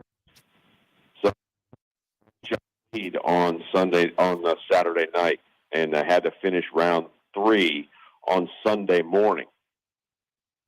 And so it was a rather long day, 6 holes on Sunday morning, and then go home for about 5 hours, and then tee it up in the afternoon. But it was quite something. I remember I was one back because Kite birdied the 17th hole in round 3, and then so we get out in round 4, and I birdied the first hole. So I was right there again. But that's Ben Crenshaw's win. Right.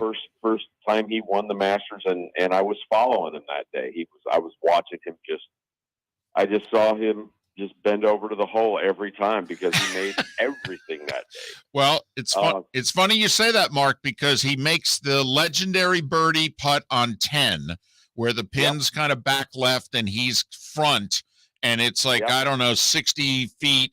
And so I'm guessing you and Kite are standing in the middle of the fairway watching this thing go in. Bob Murphy's calling it on CBS, and it blurted out of his mouth. He said, "That's the greatest putt I've ever seen." Well, it was the greatest putt that I've ever seen. I'll tell you that. I was watching it. I was thinking, I'm 2 back with 9 to go. I just birdied 8 and 9. I had a little bit of a fumble on the 5th hole. I made a 6 on the hole. But I said, if I have the best 9 of my life, I could win this thing. And so I'm back there. I've got a 4-iron into the green. I'm watching Crenshaw and saying, hey, this guy could 3-putt this putt. And which he should have. But it went into the hole, and it was crazy. I mean, the whole place erupted because he was the fan favorite. I mean, everybody loved Gentle Ben. He was the best. Well, and he hadn't won a major up until that point. He'd been on tour like 12 years. Yeah, and I even wanted Ben Crenshaw to win. That's how bad it was. But no, it was great. It was a time I'll never forget, and I still see the highlights every once in a while. And my kids, they pull it up on YouTube and all that. It's kind of fun to watch. But a lot has changed now. The golf courses, ooh, man, it is so long now. I mean, if you're a short hitter out there, I tell you what, I don't know how they can even compete anymore. I just don't. It's just a big, big place now. Well, and Mark, you mentioned when you played that day, you doubled 5. We can see how that happens. It's arguably the toughest green on tour, but now they moved that tee back another 30, 40 yards. So it's, it's one thing when you got a short iron in your hand coming into this. That 5th hole seems damn near impossible now. Well, considering the green, they buried a couple of brontosauruses in there, and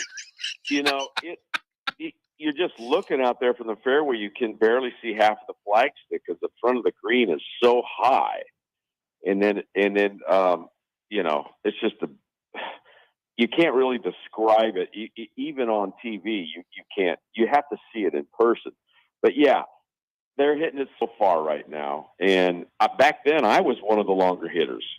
So it really fit my my little menu. I mean, it was good for me. But now, if you're a Zach Johnson, I mean, if you're a Kevin Kisner, if you're a guy that doesn't hit it far, wow, you've really got some serious ground to make up. The year that Zach Johnson won it, he never went for a par 5 and 2. And he up and down it more than 3/4 of the time on the par 5s to make birdies. Well, do you think a Zach Johnson, a Mike Weir type player can ever win this tournament again? Because, it's been a while now since Zach won it, and they've made numerous changes to make it so much longer. Do you think that kind of player, because obviously you bring up Kisner, in theory, Kisner fits the Mike Weir, Zach Johnson mold. Correct.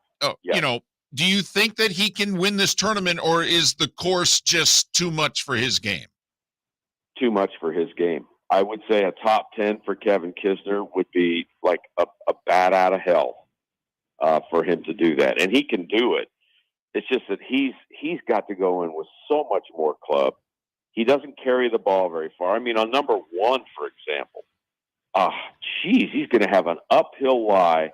You know, there's a level about 270, 280 out there that most of the players are getting it to, but he's going to be down in the hole, down in the valley, hitting uphill to a green that he can barely see, and that's after a good tee shot. So there are a number of holes like that. Number 11 is just a beast. He's got to hit a drive and a 3-wood to be able to get it there.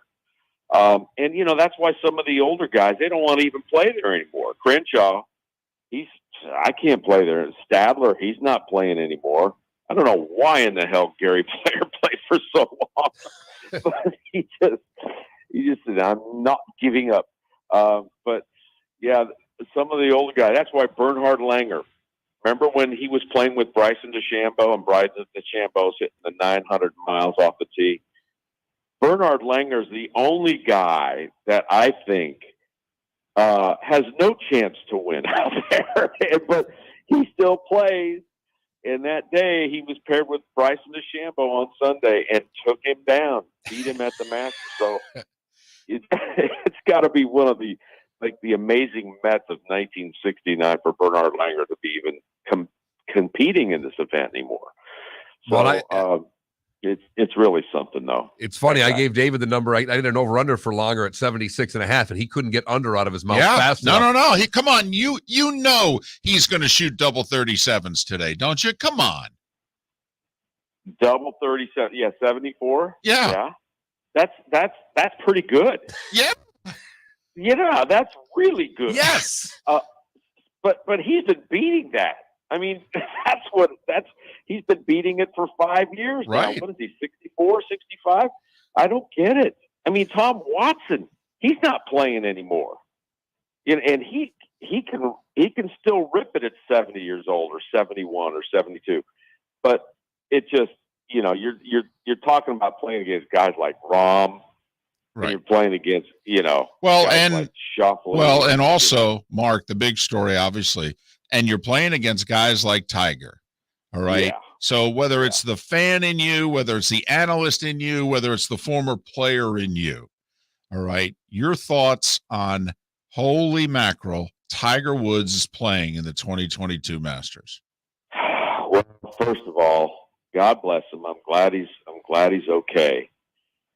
I can't believe he's going to tee it up there. And he got on TV and said he's going to win, and he feels like not only am I going to play, but I feel like I can win. I don't know. I just don't know how you can come out there as the first guy to play in an event that hasn't teed it up and feel, you know, in a year and a half, and he feels like he can win. First of all, you guys have been there. You know how hard the golf course is to walk. I mean, this is the ultimate test right now. So I've got him missing the cut. That's what I do. Well, and that's fair because that was part of our poll question yesterday. You know, miss the cut, make the cut, top 20, contend on Sunday. And then, you know, that's fair. Yeah. I mean, I can't, as a player that's been there, basically say, yeah, Tiger's going to top 10. I just can't bring myself to that. It is a beast of a golf course, and it is the edgiest it's been. Well, no, I guess it's not as edgy as it's ever been because it's rained and it's soft.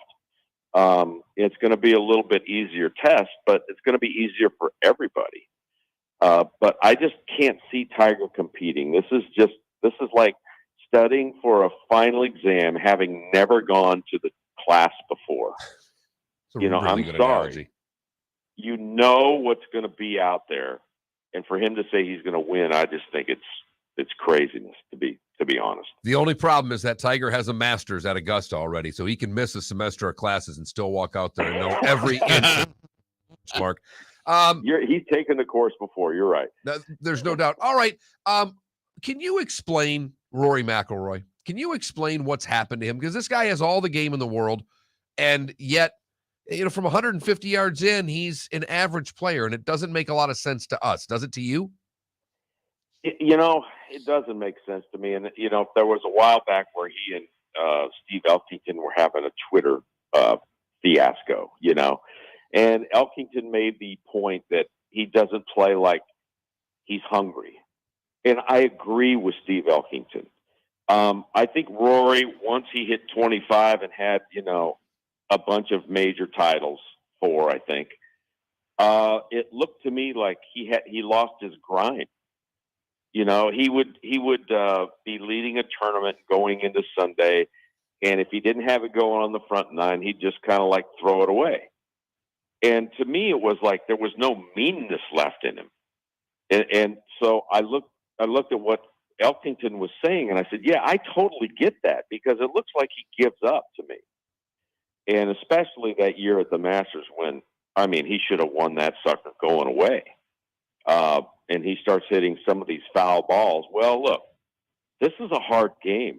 And if you aren't playing like it's going to be the last round of your life every time, then I think, you know, you've kind of lost that grind. I look at Tiger, and it looks like this is the last round that he's going to play.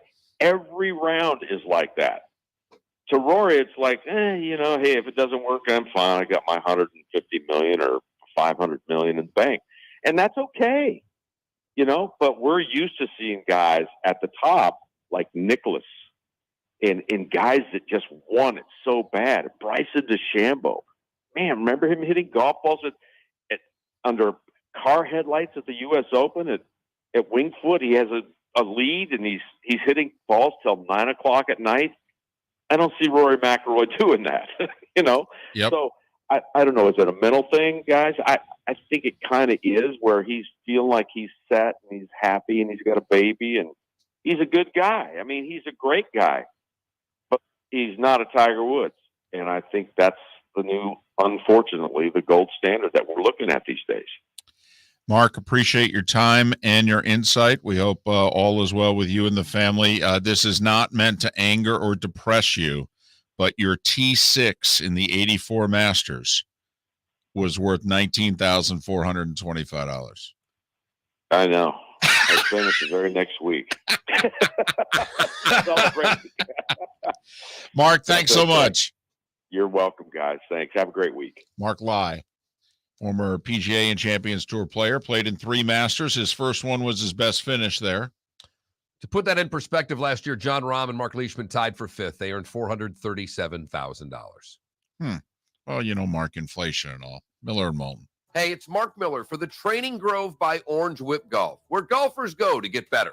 Improve your golf game from home with Orange Whip Golf and Fitness online swing training program, The Training Grove. With a growing swing training video library and a daily program prescribed by golf fitness professionals, The Grove provides a clear path to unlock your most powerful swing, giving you control of your game like never before. Join thousands like me who have finally found a way to achieve results in half the time of traditional game improvement methods with The Grove's revolutionary blend of golf fitness, instruction, and award-winning Orange Whip products. Go to orangewhipgolf.com to get started for a free 14-day risk-free trial and use code Miller10 to get $20 off your first month. That's orangewhipgolf.com to get started for a free 14-day risk-free trial. Remember to use code Miller10. That will get you $20 off your first month.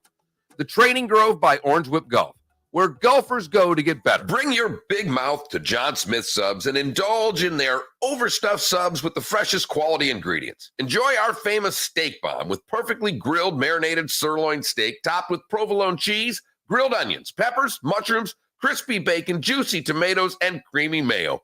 Boom! Made-to-order crispy fries can be paired with the Gator, the Cuban, the chicken bomb, or the Italian. Love local. Eat delicious with John Smith Subs. Find a John Smith Subs location near you today. David Moulton for Napa, Napa Auto Parts, and Napa Filters. Insist on Napa filters for your vehicles, or if you're a do-it-yourselfer, only buy Napa filters. Napa has a filter for almost anything on earth that moves, whether it's motorcycles, foreign and domestic cars, vans, SUVs, earth-moving equipment. You get the idea. Napa Auto Parts, Napa filters. Insist on them for your vehicles, or if you're a do-it-yourselfer, only buy Napa filters. Hey, it's Mark Miller for the Training Grove by Orange Whip Golf, where golfers go to get better. Improve your golf game from home with Orange Whip Golf and Fitness online swing training program, The Training Grove. With a growing swing training video library and a daily program prescribed by golf fitness professionals, The Grove provides a clear path to unlock your most powerful swing, giving you control of your game like never before. Join thousands like me who have finally found a way to achieve results in half the time of traditional game improvement methods with The Grove's revolutionary blend of golf fitness, instruction,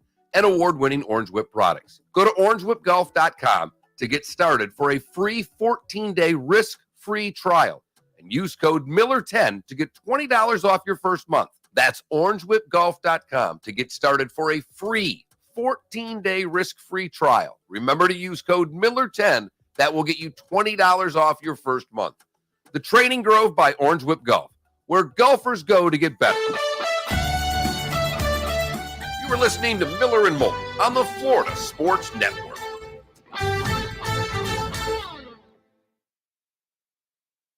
So 91. 91, okay. For some reason I had that in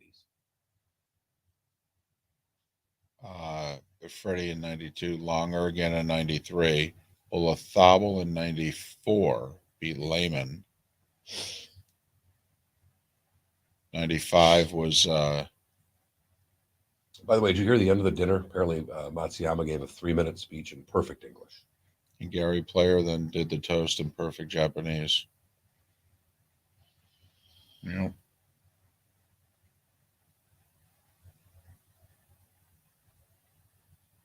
'95 was Ben. 96 is Faldo.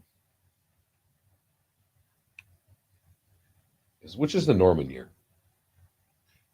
With Faldo, Yeah, 96, right? Yeah. 99, Olathable beats Norman again. I mean, Norman's got at least 4 second-place finishes here. Finishes second by 1 in 86, loses Mize chip in 87. So, Felipe, you see how all those chairs have no one in them? You just go set your chair down, and then you can go walk around. Not the ones behind, not the bleachers. No. But when you see any of the folding chairs. Yeah. That's incredible. And it's really impressive when they show 12, because that's where people run to. Like, people, you can't run. You're not allowed to run. They'll throw you out.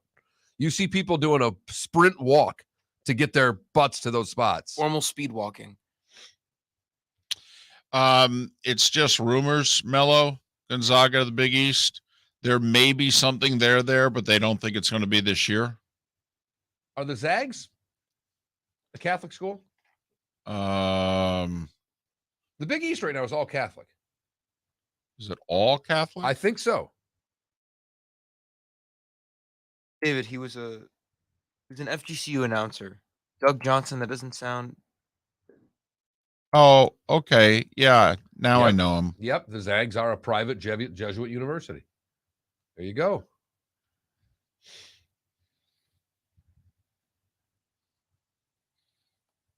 There's our guy, Curtis.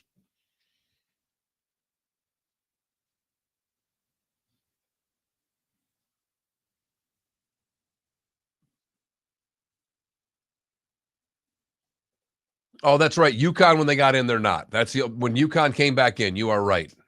I apologize. I am wrong. Flog me. Yeah, Mark also had charity tournaments even recently. Sent money to Immokalee and other places.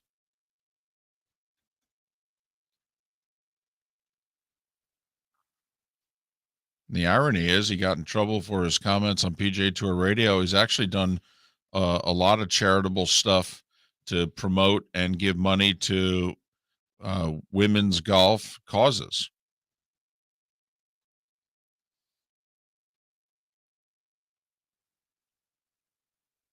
Wait a minute.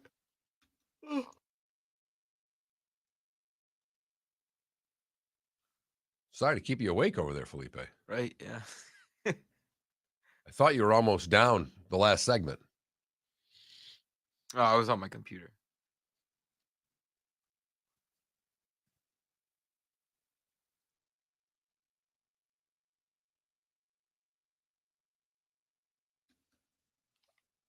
Let's go.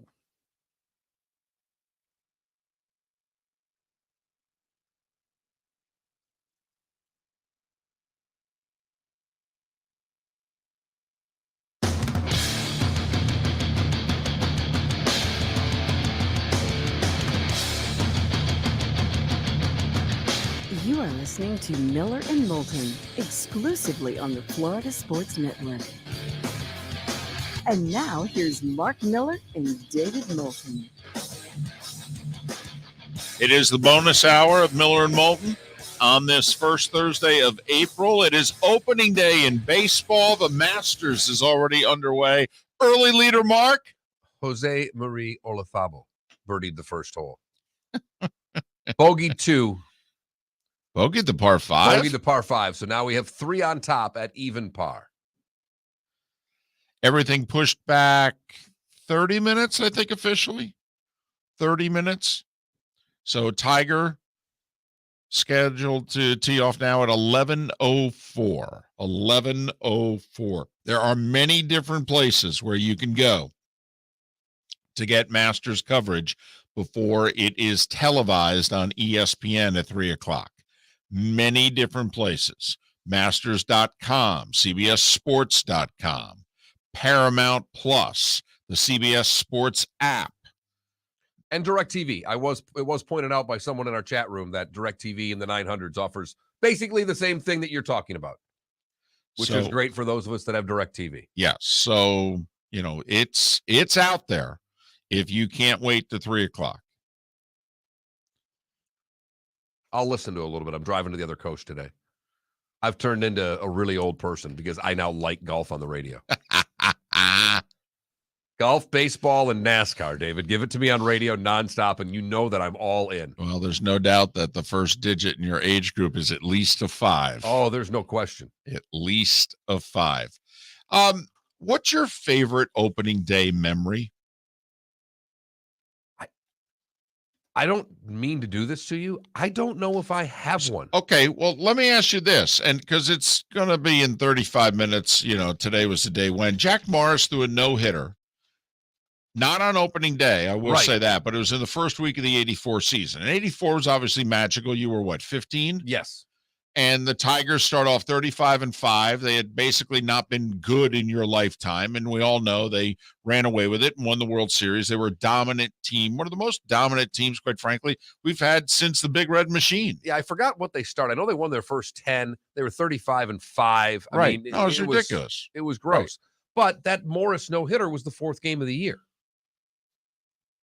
And I remember barely, and I think I was 14 going to, it was 14 when the season started, 15 in August. And I remember the start, but opening day doesn't resonate with me. They won, but then they started winning and never stopped winning. And it was a month and a half of winning nearly every damn game. I've got 2 opening day memories. I mean, one is a member of the media, was lucky enough to be at opening day for the Yankees in 86. But as a fan, grew up a Mets fan, Seaver coming back to the Mets, opening day of 83. And obviously he's not the Seaver that he was when he was traded and I was 11. All right. But he comes back and I'm 17 years old. I mean, this is my senior year of high school. And Tom Seaver's back with the Mets. I mean, that's a big, and the Mets are not good. The Mets had a 76 through 83. They had 8 straight losing seasons. And I'm pretty sure all 8 years they lost in the 90s in terms of games. They were not good at all. And 83 ended up being kind of a breakthrough year. Strawberry gets called up. They trade for Keith Hernandez. And, beginning in 84, they've a really good run. But Seaver coming back in 83, Mark, it stopped everything in the New York metropolitan area from a sports standpoint. Stopped everything. It was bigger. The Islanders were about to win their 4th straight cup. It was an afterthought because Tom Seaver was back in New York and he was pitching opening day for the Mets. And I remember 2 years later going in, I'm 19, I'm in college now, and the Mets are good. And it's the first time really in my lifetime that my baseball team is starting a season and everybody knows they're good. And I know it as a fan. I'm like, we can win. We can win this thing. First time really in my life that my baseball team could win. And they had just traded for Gary Carter, and he ends up hitting a walk-off homer in extra innings, and the Mets beat the Cardinals And the 85 season was a great season, great pennant race with the Cardinals. Cardinals won, but it was just, and those are like my two opening day memories as a fan. One at 17, one at 19. I have a great memory. Well, share, please. Opening day 09. I'm leaving school early. I'm getting the 1 o'clock game. Emilio Bonifacio hits an inside the park home run. What are you, 8? I was 8, yeah. Oh, okay. And it was incredible because we could not believe what just happened. It was a 3-run inside the park home run. On opening day? On opening day against the Nationals. And it was amazing. Were you there? I was there. So hold on a second. So mom and dad pulled you out of school. We're cutting school on this day. Yep. Even if it's a partial day cut. Or did you cut the whole day? No. Partial day. Right. Took you out like with an hour or two left in school. We're going to the game. Yep. Cool. We used to do that almost every year. That's the best. That is the best. And when you were thinking that, I think in my head, my favorite opening days were probably 82, 83, because it's when I first got cable where I lived. And I know this sounds silly, but racing home to be able to watch Cubs games after school, to me, was the end-all be-all. I was a Tiger fan, but the Tigers didn't come on until 7 or 7:30 every night. And the idea that I could race home from school and watch Cubs games was a big deal.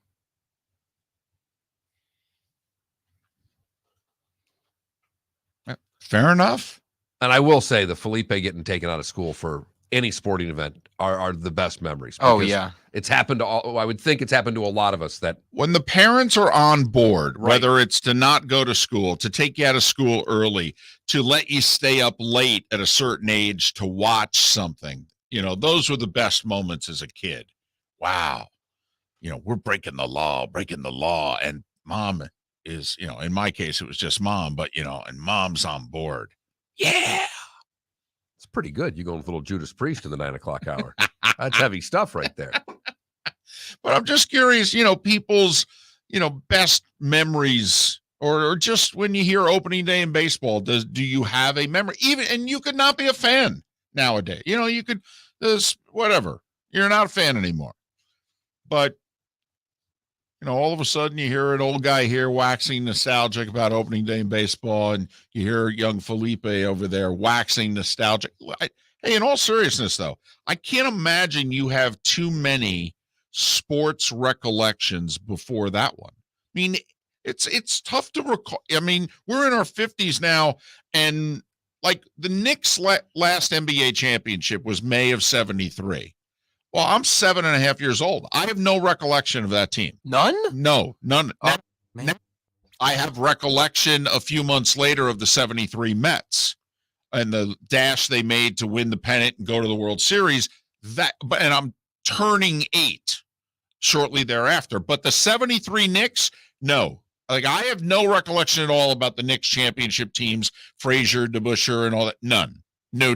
They were just before me growing up. And Felipe, while you may have earlier memories now, I'm going to tell you something that's going to bother you, but it's a true fact. Uh-oh. You're going to forget them. Yeah. I know. I was about to get into the fact that I do have a big one before this. Well, okay. Well, then you're just meant to hold on to it, though. Okay. Because if not, it will go away. Yeah. And we were just talking about the Masters and the run of European winners and players' last victory. And David said, I think it was 74. I go, it can't be. Because I remember Gary Player winning the Masters, and there's no way. I don't remember anything from 1974. I was 5. And it turned out it was 78 that he won that. That's. Mark, 06 finals. I remember. I went to Game 6 of the 2006 Eastern Conference Finals, and I remember there was white string and confetti everywhere coming down because we just won. And you're 5, right? I'm 5, yes. Yeah, okay. And I remember that. All right. I was super confused because I was like, what the hell's going on? Why is everyone going crazy? Now, what's weird, though, is that I do have faint recollections of the Dolphins, the 72 Dolphins beating the then Redskins in the Super Bowl, which was actually a few months before the Knicks won their last title. So, which leads, and I've asked my mom and grandparents when they were alive, and they're like, yeah, basketball wasn't on in the house. Well, not to mention you're an NFL Films junkie. Do you really remember it then, or has it just been ingrained in your mind with enough Super Bowl? No, I remember half-hour because I Super Bowl show. had already started collecting Dolphins helmets. You know, my grandfather was trying to turn me into a Giants fan, and I remember specifically saying, "Yeah, but Grandpa, they don't win." All right, so I had already started collecting the plastic Dolphins helmets. You know, if you think about that, grandparents are the best bribers that there are on the planet. They're the, more sometimes than parents. It's your grandfather and your, that gets you into the teams that you're into. And I'm thinking about you saying that. It's like, my grandfather was all Sparty. The reason I'm a Michigan State person is my grandfather, not anyone else. And they stunk. Right. I mean, they were bad in this. I was going to a lot of games where hopefully I can go to the Purdue game because we might be able to get a win. Yeah, no, I got the Giants and Notre Dame from my mom's parents. I got the Mets from my dad's mom. All right. And as for the Rangers, that one's on me. That one, I got to own that. Don't know why. Islanders games were on the same channel. Yeah, that is a little bit of a you problem. You had Kenny Morrow, you had Bossy, you had Trottier. I mean, these were not good teams. These are all-time great teams. Yeah, but just before that, in the mid-'70s, for whatever reason, I chose my hockey team, and I chose the Rangers. And because the Knicks played in the same building on the same channel, I guess I chose the Knicks. MSG, baby. So what's your, best opening day memory? Opening days today, it's not what it usually is. First off, only 9 games were scheduled, and 2 of them were postponed yesterday. So we just have 7 games scheduled today, weather permitting. The first one's on the north side of Chicago, the Brewers at the Cubs. Texter says it was 03. I was in high school. Parents got me out of school. The O's hosted the Indians. I had to sign up for a credit card with phony info so I could get a long sleeve shirt for free. Had a snow delay in the game. Love it. Love it. Hey, if you ever meet a Blue Jays fan and they're of a certain age, ask them about the first ever game in franchise history. I'm pretty sure there were snow squalls, all right, during the game. And some Jay hit 3 home runs during the snow. That's going to be called the first 2 innings this year. They are going to hit a colossal amount of home runs this year. I think they will break the all-time record that the Yankees hold. But you think that they're winning, though? Yes, I do. Right. World Series winning? Tough to bet against the Dodgers. I mean, it really is. But right now, one team in the American League, you would take the Jays. I'll take the Jays. But I'll take the Rays. If I wouldn't take the Jays, I'd take the White Sox. Miller and Moulton. Thanks so much for being with us, Florida Sports Network. Hey, it's Mark Miller for the Training Grove by Orange Whip Golf, where golfers go to get better. Improve your golf game from home with Orange Whip Golf and Fitness online swing training program, The Training Grove. With a growing swing training video library and a daily program prescribed by golf fitness professionals, The Grove provides a clear path to unlock your most powerful swing, giving you control of your game like never before. Join thousands like me who have finally found a way to achieve results in half the time of traditional game improvement methods with The Grove's revolutionary blend of golf fitness, instruction, and award-winning Orange Whip products. Go to orangewhipgolf.com to get started for a free 14-day risk-free trial and use code Miller10 to get $20 off your first month. That's orangewhipgolf.com to get started for a free 14-day risk-free trial. Remember to use code Miller10. That will get you $20 off your first month. The Training Grove by Orange Whip Golf, where golfers go to get better. David Moulton for Napa Auto Parts, and Napa Filters. Insist on Napa Filters for your vehicles, or if you're a do-it-yourselfer, only buy Napa Filters. Napa has a filter for almost anything on earth that moves, whether it's motorcycles, foreign and domestic cars, vans, SUVs, earth-moving equipment. You get the idea. Napa Auto Parts, Napa Filters. Insist on them for your vehicles, or if you're do-it-yourselfer, only buy Napa Filters. Bring your big mouth to John Smith Subs and indulge in their overstuffed subs with the freshest quality ingredients. Enjoy our famous steak bomb with perfectly grilled marinated sirloin steak topped with provolone cheese, grilled onions, peppers, mushrooms, crispy bacon, juicy tomatoes, and creamy mayo. Boom! Made-to-order crispy fries can be paired with the gator, the Cuban, the chicken bomb, or the Italian. Love local. Eat delicious with John Smith Subs. Find a John Smith Subs location near you today. You are listening to Miller and Moulton on the Florida Sports Network.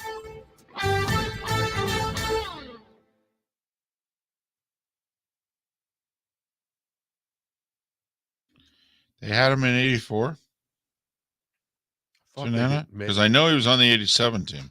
I thought he was on the 84, David, but I could be wrong. You know, Well, after Morris and Petrie, I never saw Tigers games in 84. Right. First of all, if I'm in college in Northeast Pennsylvania, I have no access to a Tigers game. Let's see. No Tanana. They were throwing Morris, followed by Petrie. I don't even remember this guy. Milt Wilcox. Yeah. Remember him, obviously. Rosema. Oh, and Juan Berenguer. Dave Rosema, I think. Rosema. That's how you said it. Oh, okay. The one that kicked the guy and blew his knee out in a bench brawl, if you ever saw that. Huh. He karate kicked a guy and blew his knee out. So how many games? Really good pitcher. How many games got canceled today? That derailed him. Juan Berenguer, that's right. Aurelio Lopez in the 8th and Guillermo in the 9th. He was still Willie then.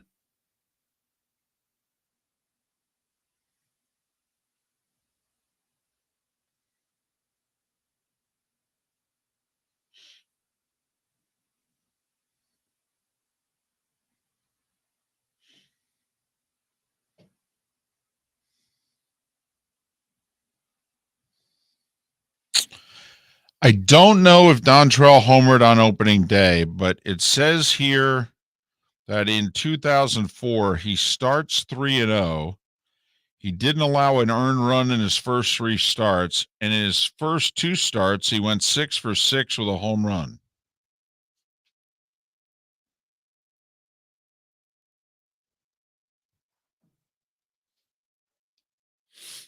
You would have loved the D train. Dontrell Willis? You would have loved the D train. Oh, my God. I had a DVD of the 2003 Marlins championship. There's nobody worth the shit really playing early in this thing. I mean, the team, it's all the old guys and amateurs. Yep. I would watch that shit religiously. He was exciting when he came up. He was the man. Because he didn't start the season with the team, I don't believe. He started like 3rd week of May. They kind of put him in the rotation, and he just it was like South Florida's version of Fernando Mania. Oh, God. And then they started winning, Being a Marlins fan when they played in Dolphin Stadium was way better than it was now, or than it is now. Way better. Well, it's because they actually had moments of success.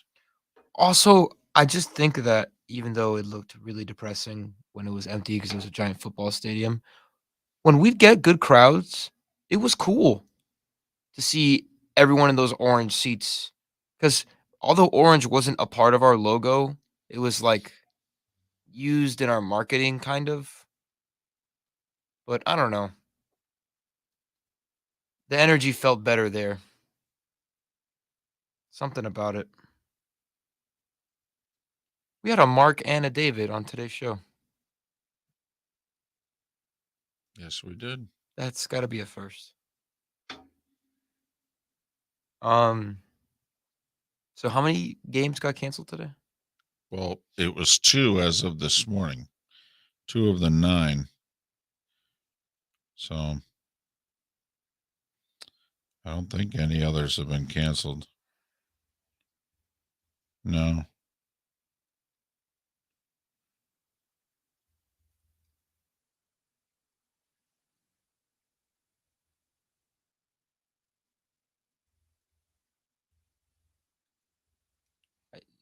It really doesn't make sense to me that not every team is scheduled to play on Well, opening day.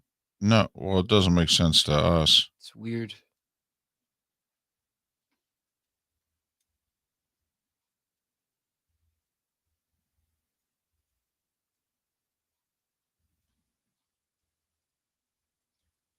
Yeah, I'm with whoever's this. This is.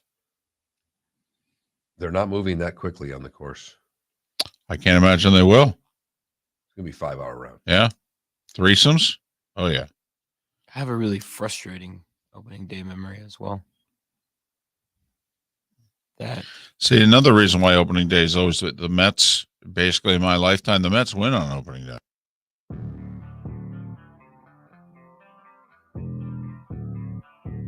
Thanks for listening. And now, more of Miller and Moulton on the Florida Sports Network.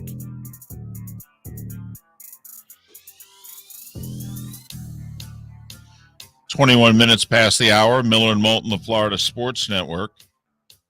Good, bad, and ugly. What's on tap today was the day when. It's all coming up. Marlins over under, by the way, 77.5. That's 10.5 wins more than last year. Well, they're going to be a little bit better, and the Nats are going to be tremendously worse. The Nats are clearly the worst team in that division. And what's amazing is their over under is a handful of games or more over how many they won last year. The Nats. What's the Nats over under? 71.5. Yeah, bet the under. Hard. Like Hard. that to me, and of course, you bet the over because I'm saying this, but that to me might be the lock on all the over-unders. Well, I don't know about that one. But quickly, though, Marlins 77.5 over under. Under? I'll go under, but real close. Real close. That one's going to come down to the final week of the year. Rays over under 89.5. Let's call it. They won 100 last year. You have to go over. Yeah, well, I'm going over hard with the Rays. Red Sox, by the way, 85.5. The fourth place pick by over unders, 85.5. I'll go under that. I'll go over it. A little worried about their pitching, but you should be, because they lack it. Well, thank you. I mean, Sale's already out for 60 days. They have no starting pitching to speak of. Their bats aren't as good as the other teams in their division. I don't see it. Actually, I think their lineup's going to be pretty good. I think they'll score more than you think. Yankees are 91.5. They won 92 games last year. I'll take the under. 91.5.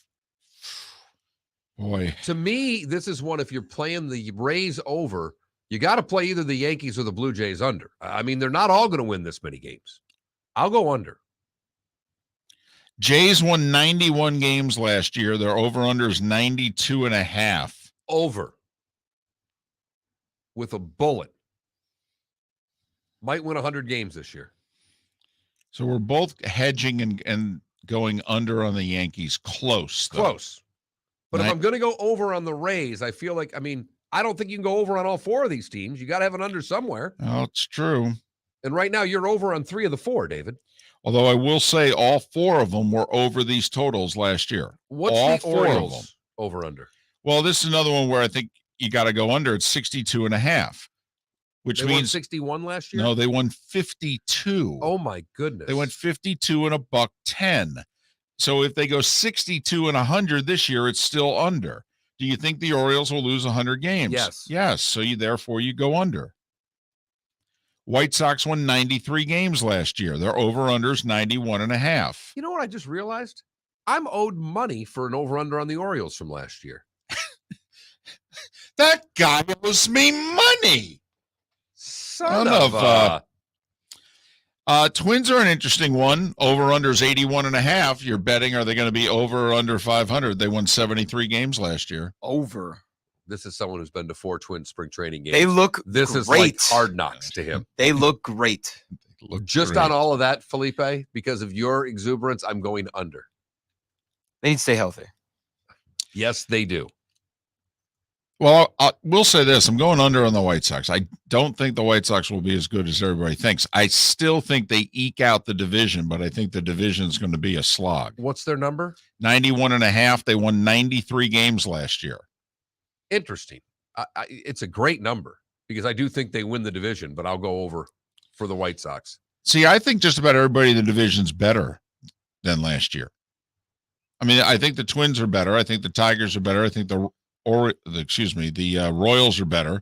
And Cleveland, I'm not so sure on. They're over under 76.5. They won 80 games last year. But the Braves over-under is 91.5. Keep this in mind. Last year, they won the East with 88 wins. Obviously, they played much better than that in the playoffs, and they were hot in the final 6 weeks of the season. But Braves over-under is 91.5. Are they better than they were last year? I think put it this, I don't think they're better than the team that in October. But they're better than the team for 162. Yes.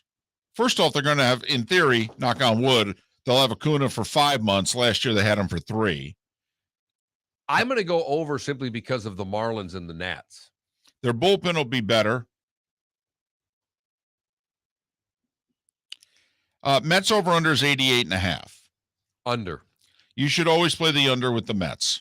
The Mets are the New York Jets with Joe Namath. The line was always way out of whack with Namath and the Jets. Mets won 77 games last year. They'd have to have a 12-game improvement to go over. That's a lot. Well, especially when DeGrom and Scherzer are already injured. Phillies went 82-80 last year. Their over-under is 86.5. Oh, that is right there. They're an 85 to 87 win team. I will grudgingly go under, but the Phillies are going to score runs. For our Twitch chat room, who's been heavy Phillies today, I'll go over for them. The Giants won 107 games last year. Under. I don't even know what the number is, but I'm going under. You're going to be shocked at how low the number is. 92? 86.5. They'd have to lose 21 more games this year than last year. 86.5. I'll still go under. The team went 107-55 last year. I'm going over. The Dodgers have the highest over-under in baseball, and it ain't close. Nobody else is above 92.5. The Dodgers are 98.5. And yet I'll still go over because they're going to win 100 games. Last year they won 106. Yeah, I'll take the over. And we're a wild card. Lowest over-under in the National League, the Rockies at 68.5. Under. Lowest over-under in the American League is the Orioles at 62.5. Under. What are the Pirates at? Another under bet. It's funny. I'm going to go over with the Pirates, 65.5. With that huge payroll. No, I understand. But they'd only have to win 5 more games than last year. I'm betting on the Reds with all their people they've sold off that the Pirates move up in the standings and the Reds move significantly down. All right. But there you have it. Baseball getting underway in about 5 hours. Who you got winning the whole thing? Are The you going Dodgers. Put it this way, a better question would be, if you're not going to pick the Dodgers to win the whole thing, who are you going to pick? The Rays. And I'll take the Jays. And I think the Braves have a hell of a chance to repeat. They have a terrific bullpen. Their lineup's going to be just fine. Although I do think they'll miss Freddie Freeman in September and October. There's no way they wouldn't miss him. I mean, those 2 months. I mean, that guy that they got to replace him, he's a nice player and all that. He ain't never played in games like these that they're going to be playing in. But I think to your point, they're going to be a better team in the regular season than they were a year ago, which should help come postseason time. Confidence in just whether or not how many home games that they'll play. They can just keep their starting pitching healthy, the Braves. I mean, they've had all the success they've had lately with their starting pitching falling apart. What's the timetable on Acuna? May. I'll tell you what, the way he looked in spring training could be sooner, but I think they're talking first week of May. And you know, and I saw him a couple of weeks ago, and his bat looked slow, but he's a veteran player, and Dusty Baker always said it takes longer for veterans to lock in, but when they lock in, they stay locked in longer. Cabrera in the last week of spring training's bat looked really good. He hit a fastball away out to right center, and he got a fastball in the other day, and he turned on it and hit a bomb to left center. His bat speed looked a lot better than it did 2 weeks earlier. The turning on the inside pitch, even more important to me, that he can catch up with that. A couple of quick texts before we go to break. This person said, my dad grew up in Brooklyn. as a Dodger fan, so you couldn't root for the Yankees. Took me to my first opening day in 1978. I was 6. I caught a ball. It's my favorite memory with Dad ever. Great story. Miller and Moulton, Florida Sports Network. David Moulton for Napa, Napa Auto Parts, and Napa Filters. Insist on Napa filters for your vehicles, or if you're a do-it-yourselfer, only buy Napa filters. Napa has a filter for almost anything on earth that moves, whether it's motorcycles, foreign and domestic cars, vans, SUVs, earth-moving equipment. You get the idea. Napa Auto Parts, Napa filters. Insist on them for your vehicles, or if you're a do-it-yourselfer, only buy Napa filters. Bring your big mouth to John Smith Subs and indulge in their overstuffed subs with the freshest quality ingredients. Enjoy our famous steak bomb with perfectly grilled marinated sirloin steak topped with provolone cheese, grilled onions, peppers, mushrooms, crispy bacon, juicy tomatoes, and creamy mayo. Boom! Made-to-order crispy fries can be paired with the Gator, the Cuban, the chicken bomb, or the Italian. Love local. Eat delicious with John Smith Subs. Find a John Smith Subs location near you today. Hey, it's Mark Miller for the Training Grove by Orange Whip Golf, where golfers go to get better. Improve your golf game from home with Orange Whip Golf and Fitness online swing training program, The Training Grove. With a growing swing training video library and a daily program prescribed by golf fitness professionals, The Grove provides a clear path to unlock your most powerful swing, giving you control of your game like never before. Join thousands like me who have finally found a way to achieve results in half the time of traditional game improvement methods with The Grove's revolutionary blend of golf fitness, instruction, and award-winning Orange Whip products. Go to orangewhipgolf.com to get started for a free 14-day risk-free trial. And use code Miller10 to get $20 off your first month. That's orangewhipgolf.com to get started for a free 14-day risk-free trial. Remember to use code Miller10. That will get you $20 off your first month. The Training Grove by Orange Whip Golf, where golfers go to get better. You are listening to Miller and Moulton on the Florida Sports Network.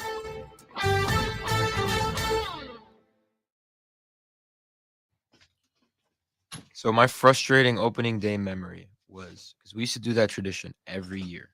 Okay. We leave from school early, we go to opening day.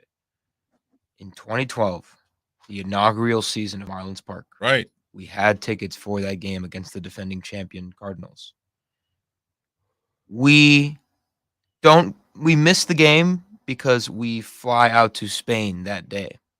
And the way where Marlins Park is in town, it's right over the airport, and we're taking off, and I look to my right, and I just see flashes, pictures, and I'm watching the first pitches of the game over, and I'm like, it's fucking bullshit. Fuck!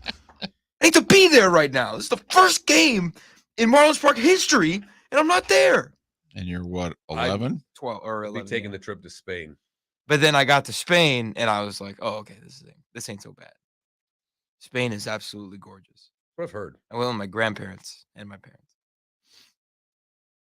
This was interesting. They did a whole thing with Alex Smith on whether or not Tiger. Alex Smith was like, first time I played golf, it was a son of a bitch to walk 18 holes. No. I don't want to be older. The one thing he said, though, I thought was interesting. He said the fact that it's both of our right legs. He goes, they're both turning, throwing the football is a turning motion like hitting a golf ball. He goes, the fact that it was my right leg, that it was my push-off leg, and I didn't have to worry about an impact on my front leg. He goes, I think that made a big deal. He goes, I think. He goes, he didn't know. But he goes, I think that will help Tiger as well. I thought that was, hey, that's a little bit of good digging work to do that story. Mm-hmm. Because they had that rain out in the par 3. So they had a lot. I threw it on yesterday and just got one. Well, it's not Rinaldi anymore. It's, what's his face? Wright Thompson, story after another. Question. The cool thing they did on Rinaldi Matsuyama. got nominated for. They did a really cool thing that on Matsuyama and his caddy. Okay. I don't know if you caught it last year. His caddy, bowed after he took the flag. Yes. And they had the camera guy on of just how random that was. Because everybody's gone. And the camera guy just decided to stick with it. Okay, music. I remember we had like 2 hits in that game. It was terrible. We got destroyed. So, question. People have already started playing. Why aren't Yes. they showing it? Because they They're don't not show allowed it till to. 3 o'clock. They're not allowed Augusta to. will not let them. Oh, please. The fact that they're allowed to show this much, to where they, first off, for most of our lives, Felipe, we only saw the back 9. And by the back 9, for the beginning, we only saw 13 through. The earliest we were allowed for the longest time, you would see like third shots into 8. All right. And it was handheld cameras. It was never a tower. And then you were lucky if you saw like the 9th hole. I mean, when Augusta finally opened up, the other majors were allowing 18-hole coverage, all-day coverage. Notice Augusta, by the way, it starts at what, 3 o'clock Sunday? Might be 2. Damn. But, oh, yeah. No, Augusta believes less is more. And they also, they're only allowed to have 2 or 4 minutes of commercials. Yeah. I think it's 4. 4 minutes of commercials per hour. Think about that. 2 at the bottom of the now, hour. Like we do an hour here. We're not that far off from television. We do about 42 minutes an hour. David and I. They do 56. You want to know why this is the most popular golf tournament? It shows the most golf. It's a good strategy, though. More or less is more. Yeah. Podrick Harrington, that Higo, and I don't even know who this guy, Migalosi? Migalosi? All right. They're all 1 under. So what are they supposed to cover for 5 hours? Hideki on the putting green. I guess. You understand it's on this channel right now. It's on CBS Live at the Range. Golf Network. Golf Network will just be in there. Yeah. No, Golf Channel's got Bupkis. But they can't. still, Golf Channel can't show shit. but they'll still be talking Masters now. Can't show a golf shot. Till the day's over, right? Can they? This is a CBS ESPN event. That's NBC Golf Channel. All right. We're coming back.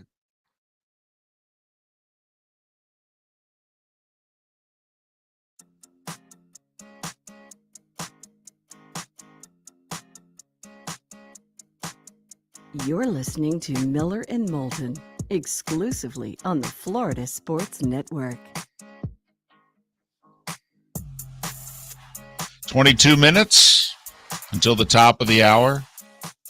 Masters coverage on television on the 4-letter network begins at 3 this afternoon. You've got to go to a .com, got to download an app.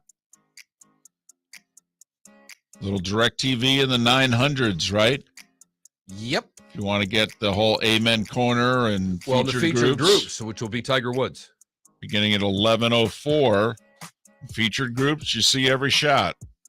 I think after the show, I got to make a phone call. Why is that? I got to talk my mother-in-law through how to watch Tiger. Hey, you'll get points. Points? Might not even have to pay for the Steelers tickets after this is all said and done. Let's come on now. It just if you can negotiate it down from 10 games to 6, I think that'd be a win. A little too late for that, but I like where your head's at with that one. It is time for Leave it to the Whoa. What do you got? Leave it to the oldest Whoa, guy in the my show. bad. What do you got going on and over definitely there? the I don't know. oldest soul to live in Skipped the a beat. past. Here's David Moulton with Today Was the Day When. Going back 217 years, Mark. 1805, Fort Mandan, which is now Washburn, North Dakota. Lewis and Clark decide, all right, we're going to head west. Going to keep going. Going to see where we finish. So one of the last spots on the trail was where I was last year, and the little placards there. It was like an outpost that they would go from an organ. And you look at this and go, really? Really?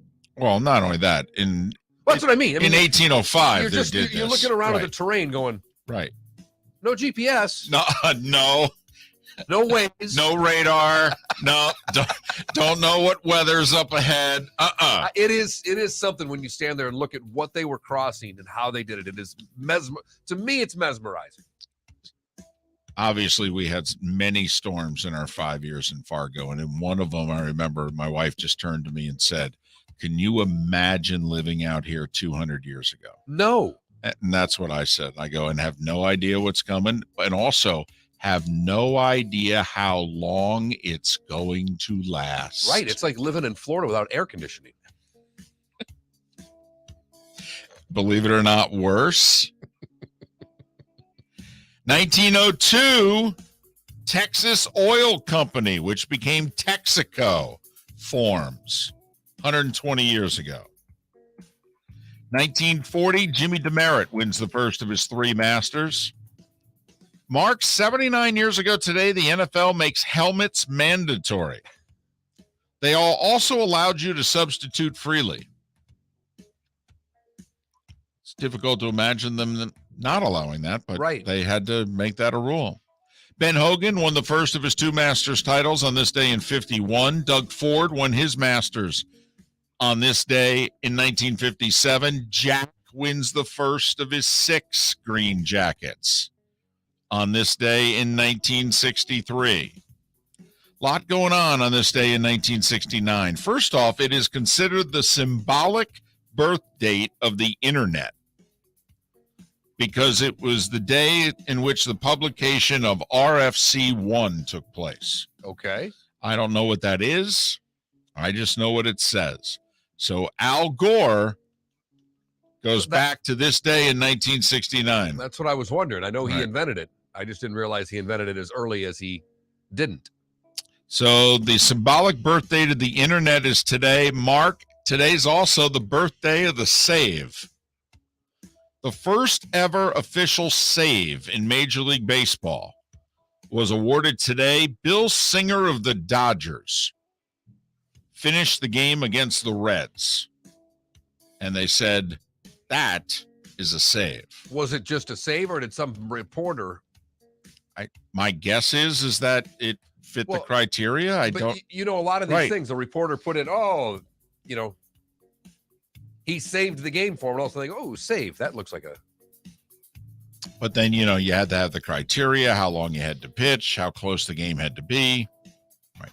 Also on this day, Ted Williams began his managerial career, his first ever game managing the Washington Senators. They lost 8-4 to the Yankees. 52 years ago today, the Milwaukee Brewers played their first ever game. The Seattle Pilots were in existence for 2 years, were sold in bankruptcy court to Bud Selig, who moved the team to where he lived, Milwaukee. The Brewers lost 12-0 to the Angels 52 years ago today. The Blue Jays' first ever game was in the snow today in 1977. They beat the White Sox 9-5.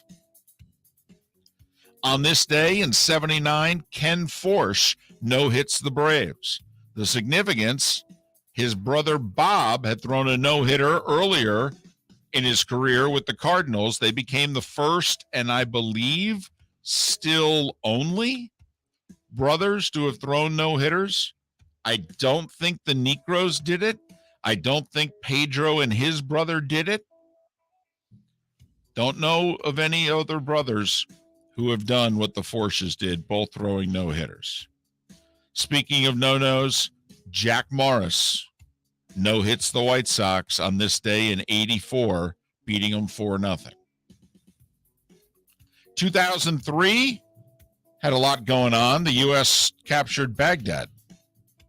Now, not Saddam Hussein, and technically his regime did not fall for another 48 hours, but we rolled in. We should have kept it. And we conquered. Just saying. And that night, Syracuse won their only national championship for Jim Boeheim, beating Kansas in Roy Williams' last game as Jayhawks coach, 81-78. Carmelo Anthony, of course, the most outstanding player.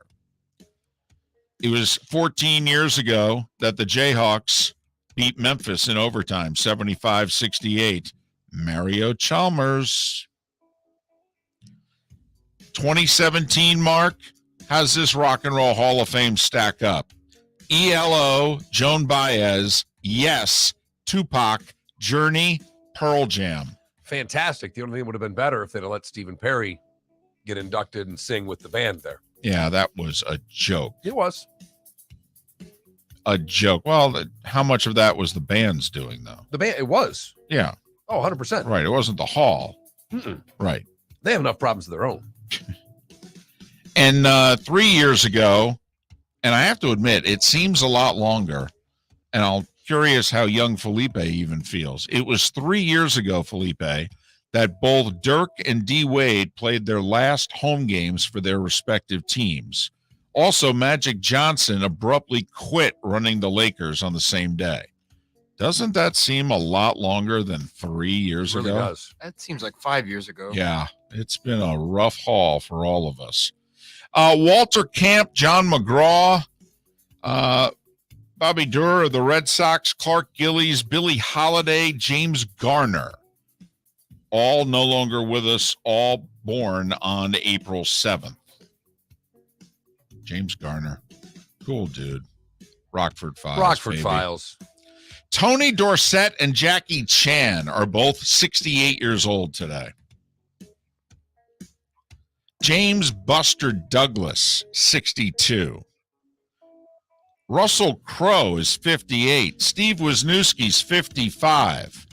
Ricky Waters, underrated.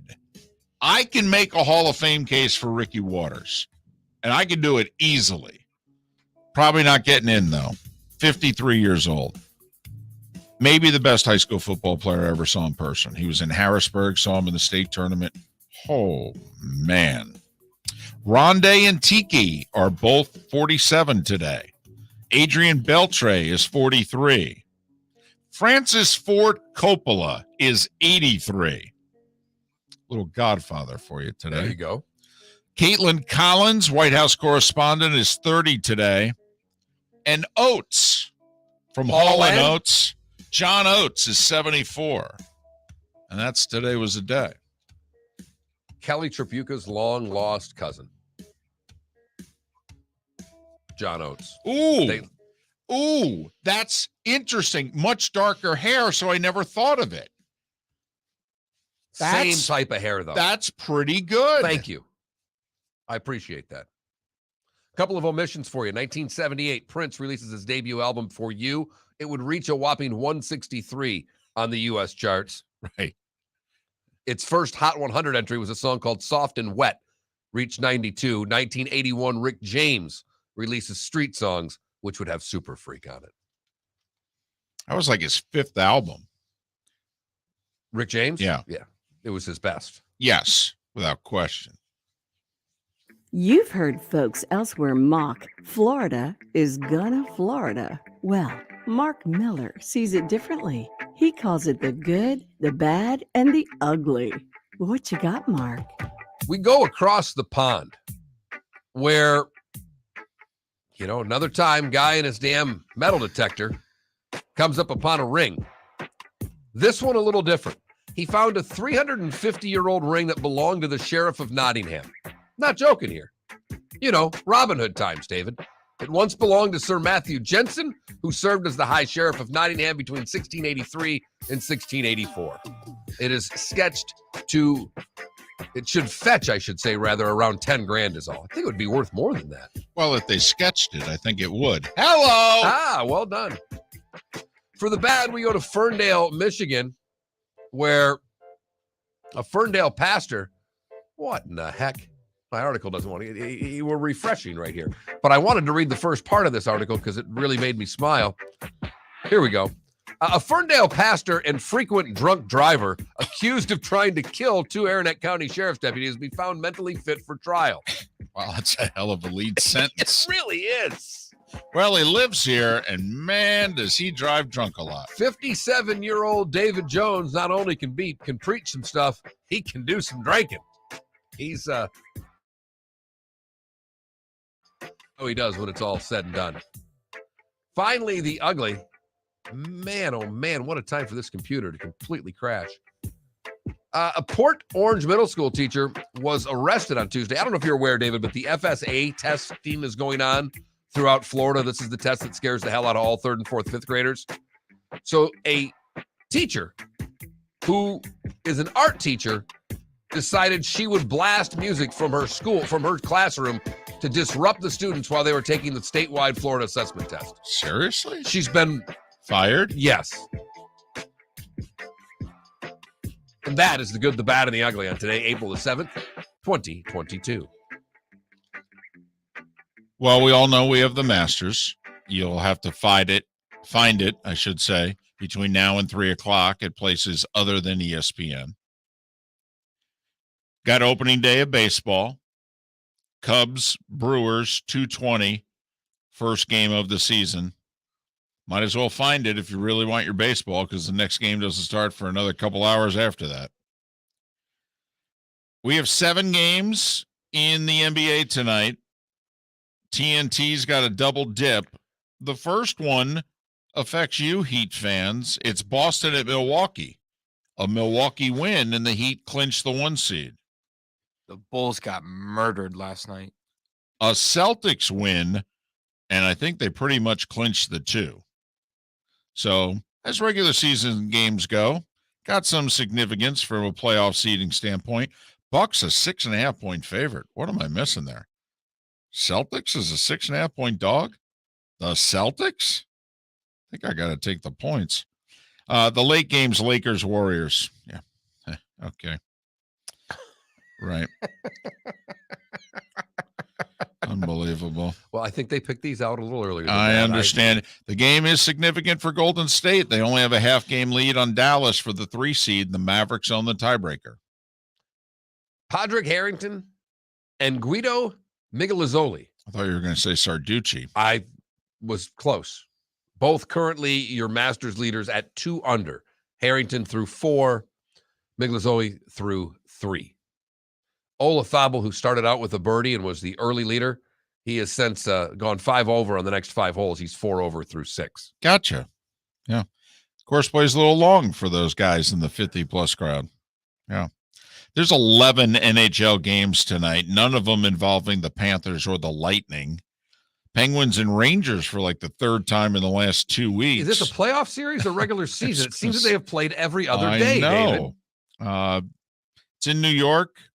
They're likely to meet one another in the first round of the playoffs, although if the Rangers keep beating the Penguins, the Rangers are only 2 points behind the Hurricanes for first in that division. Oh, good luck. You'll get Tampa in the first round.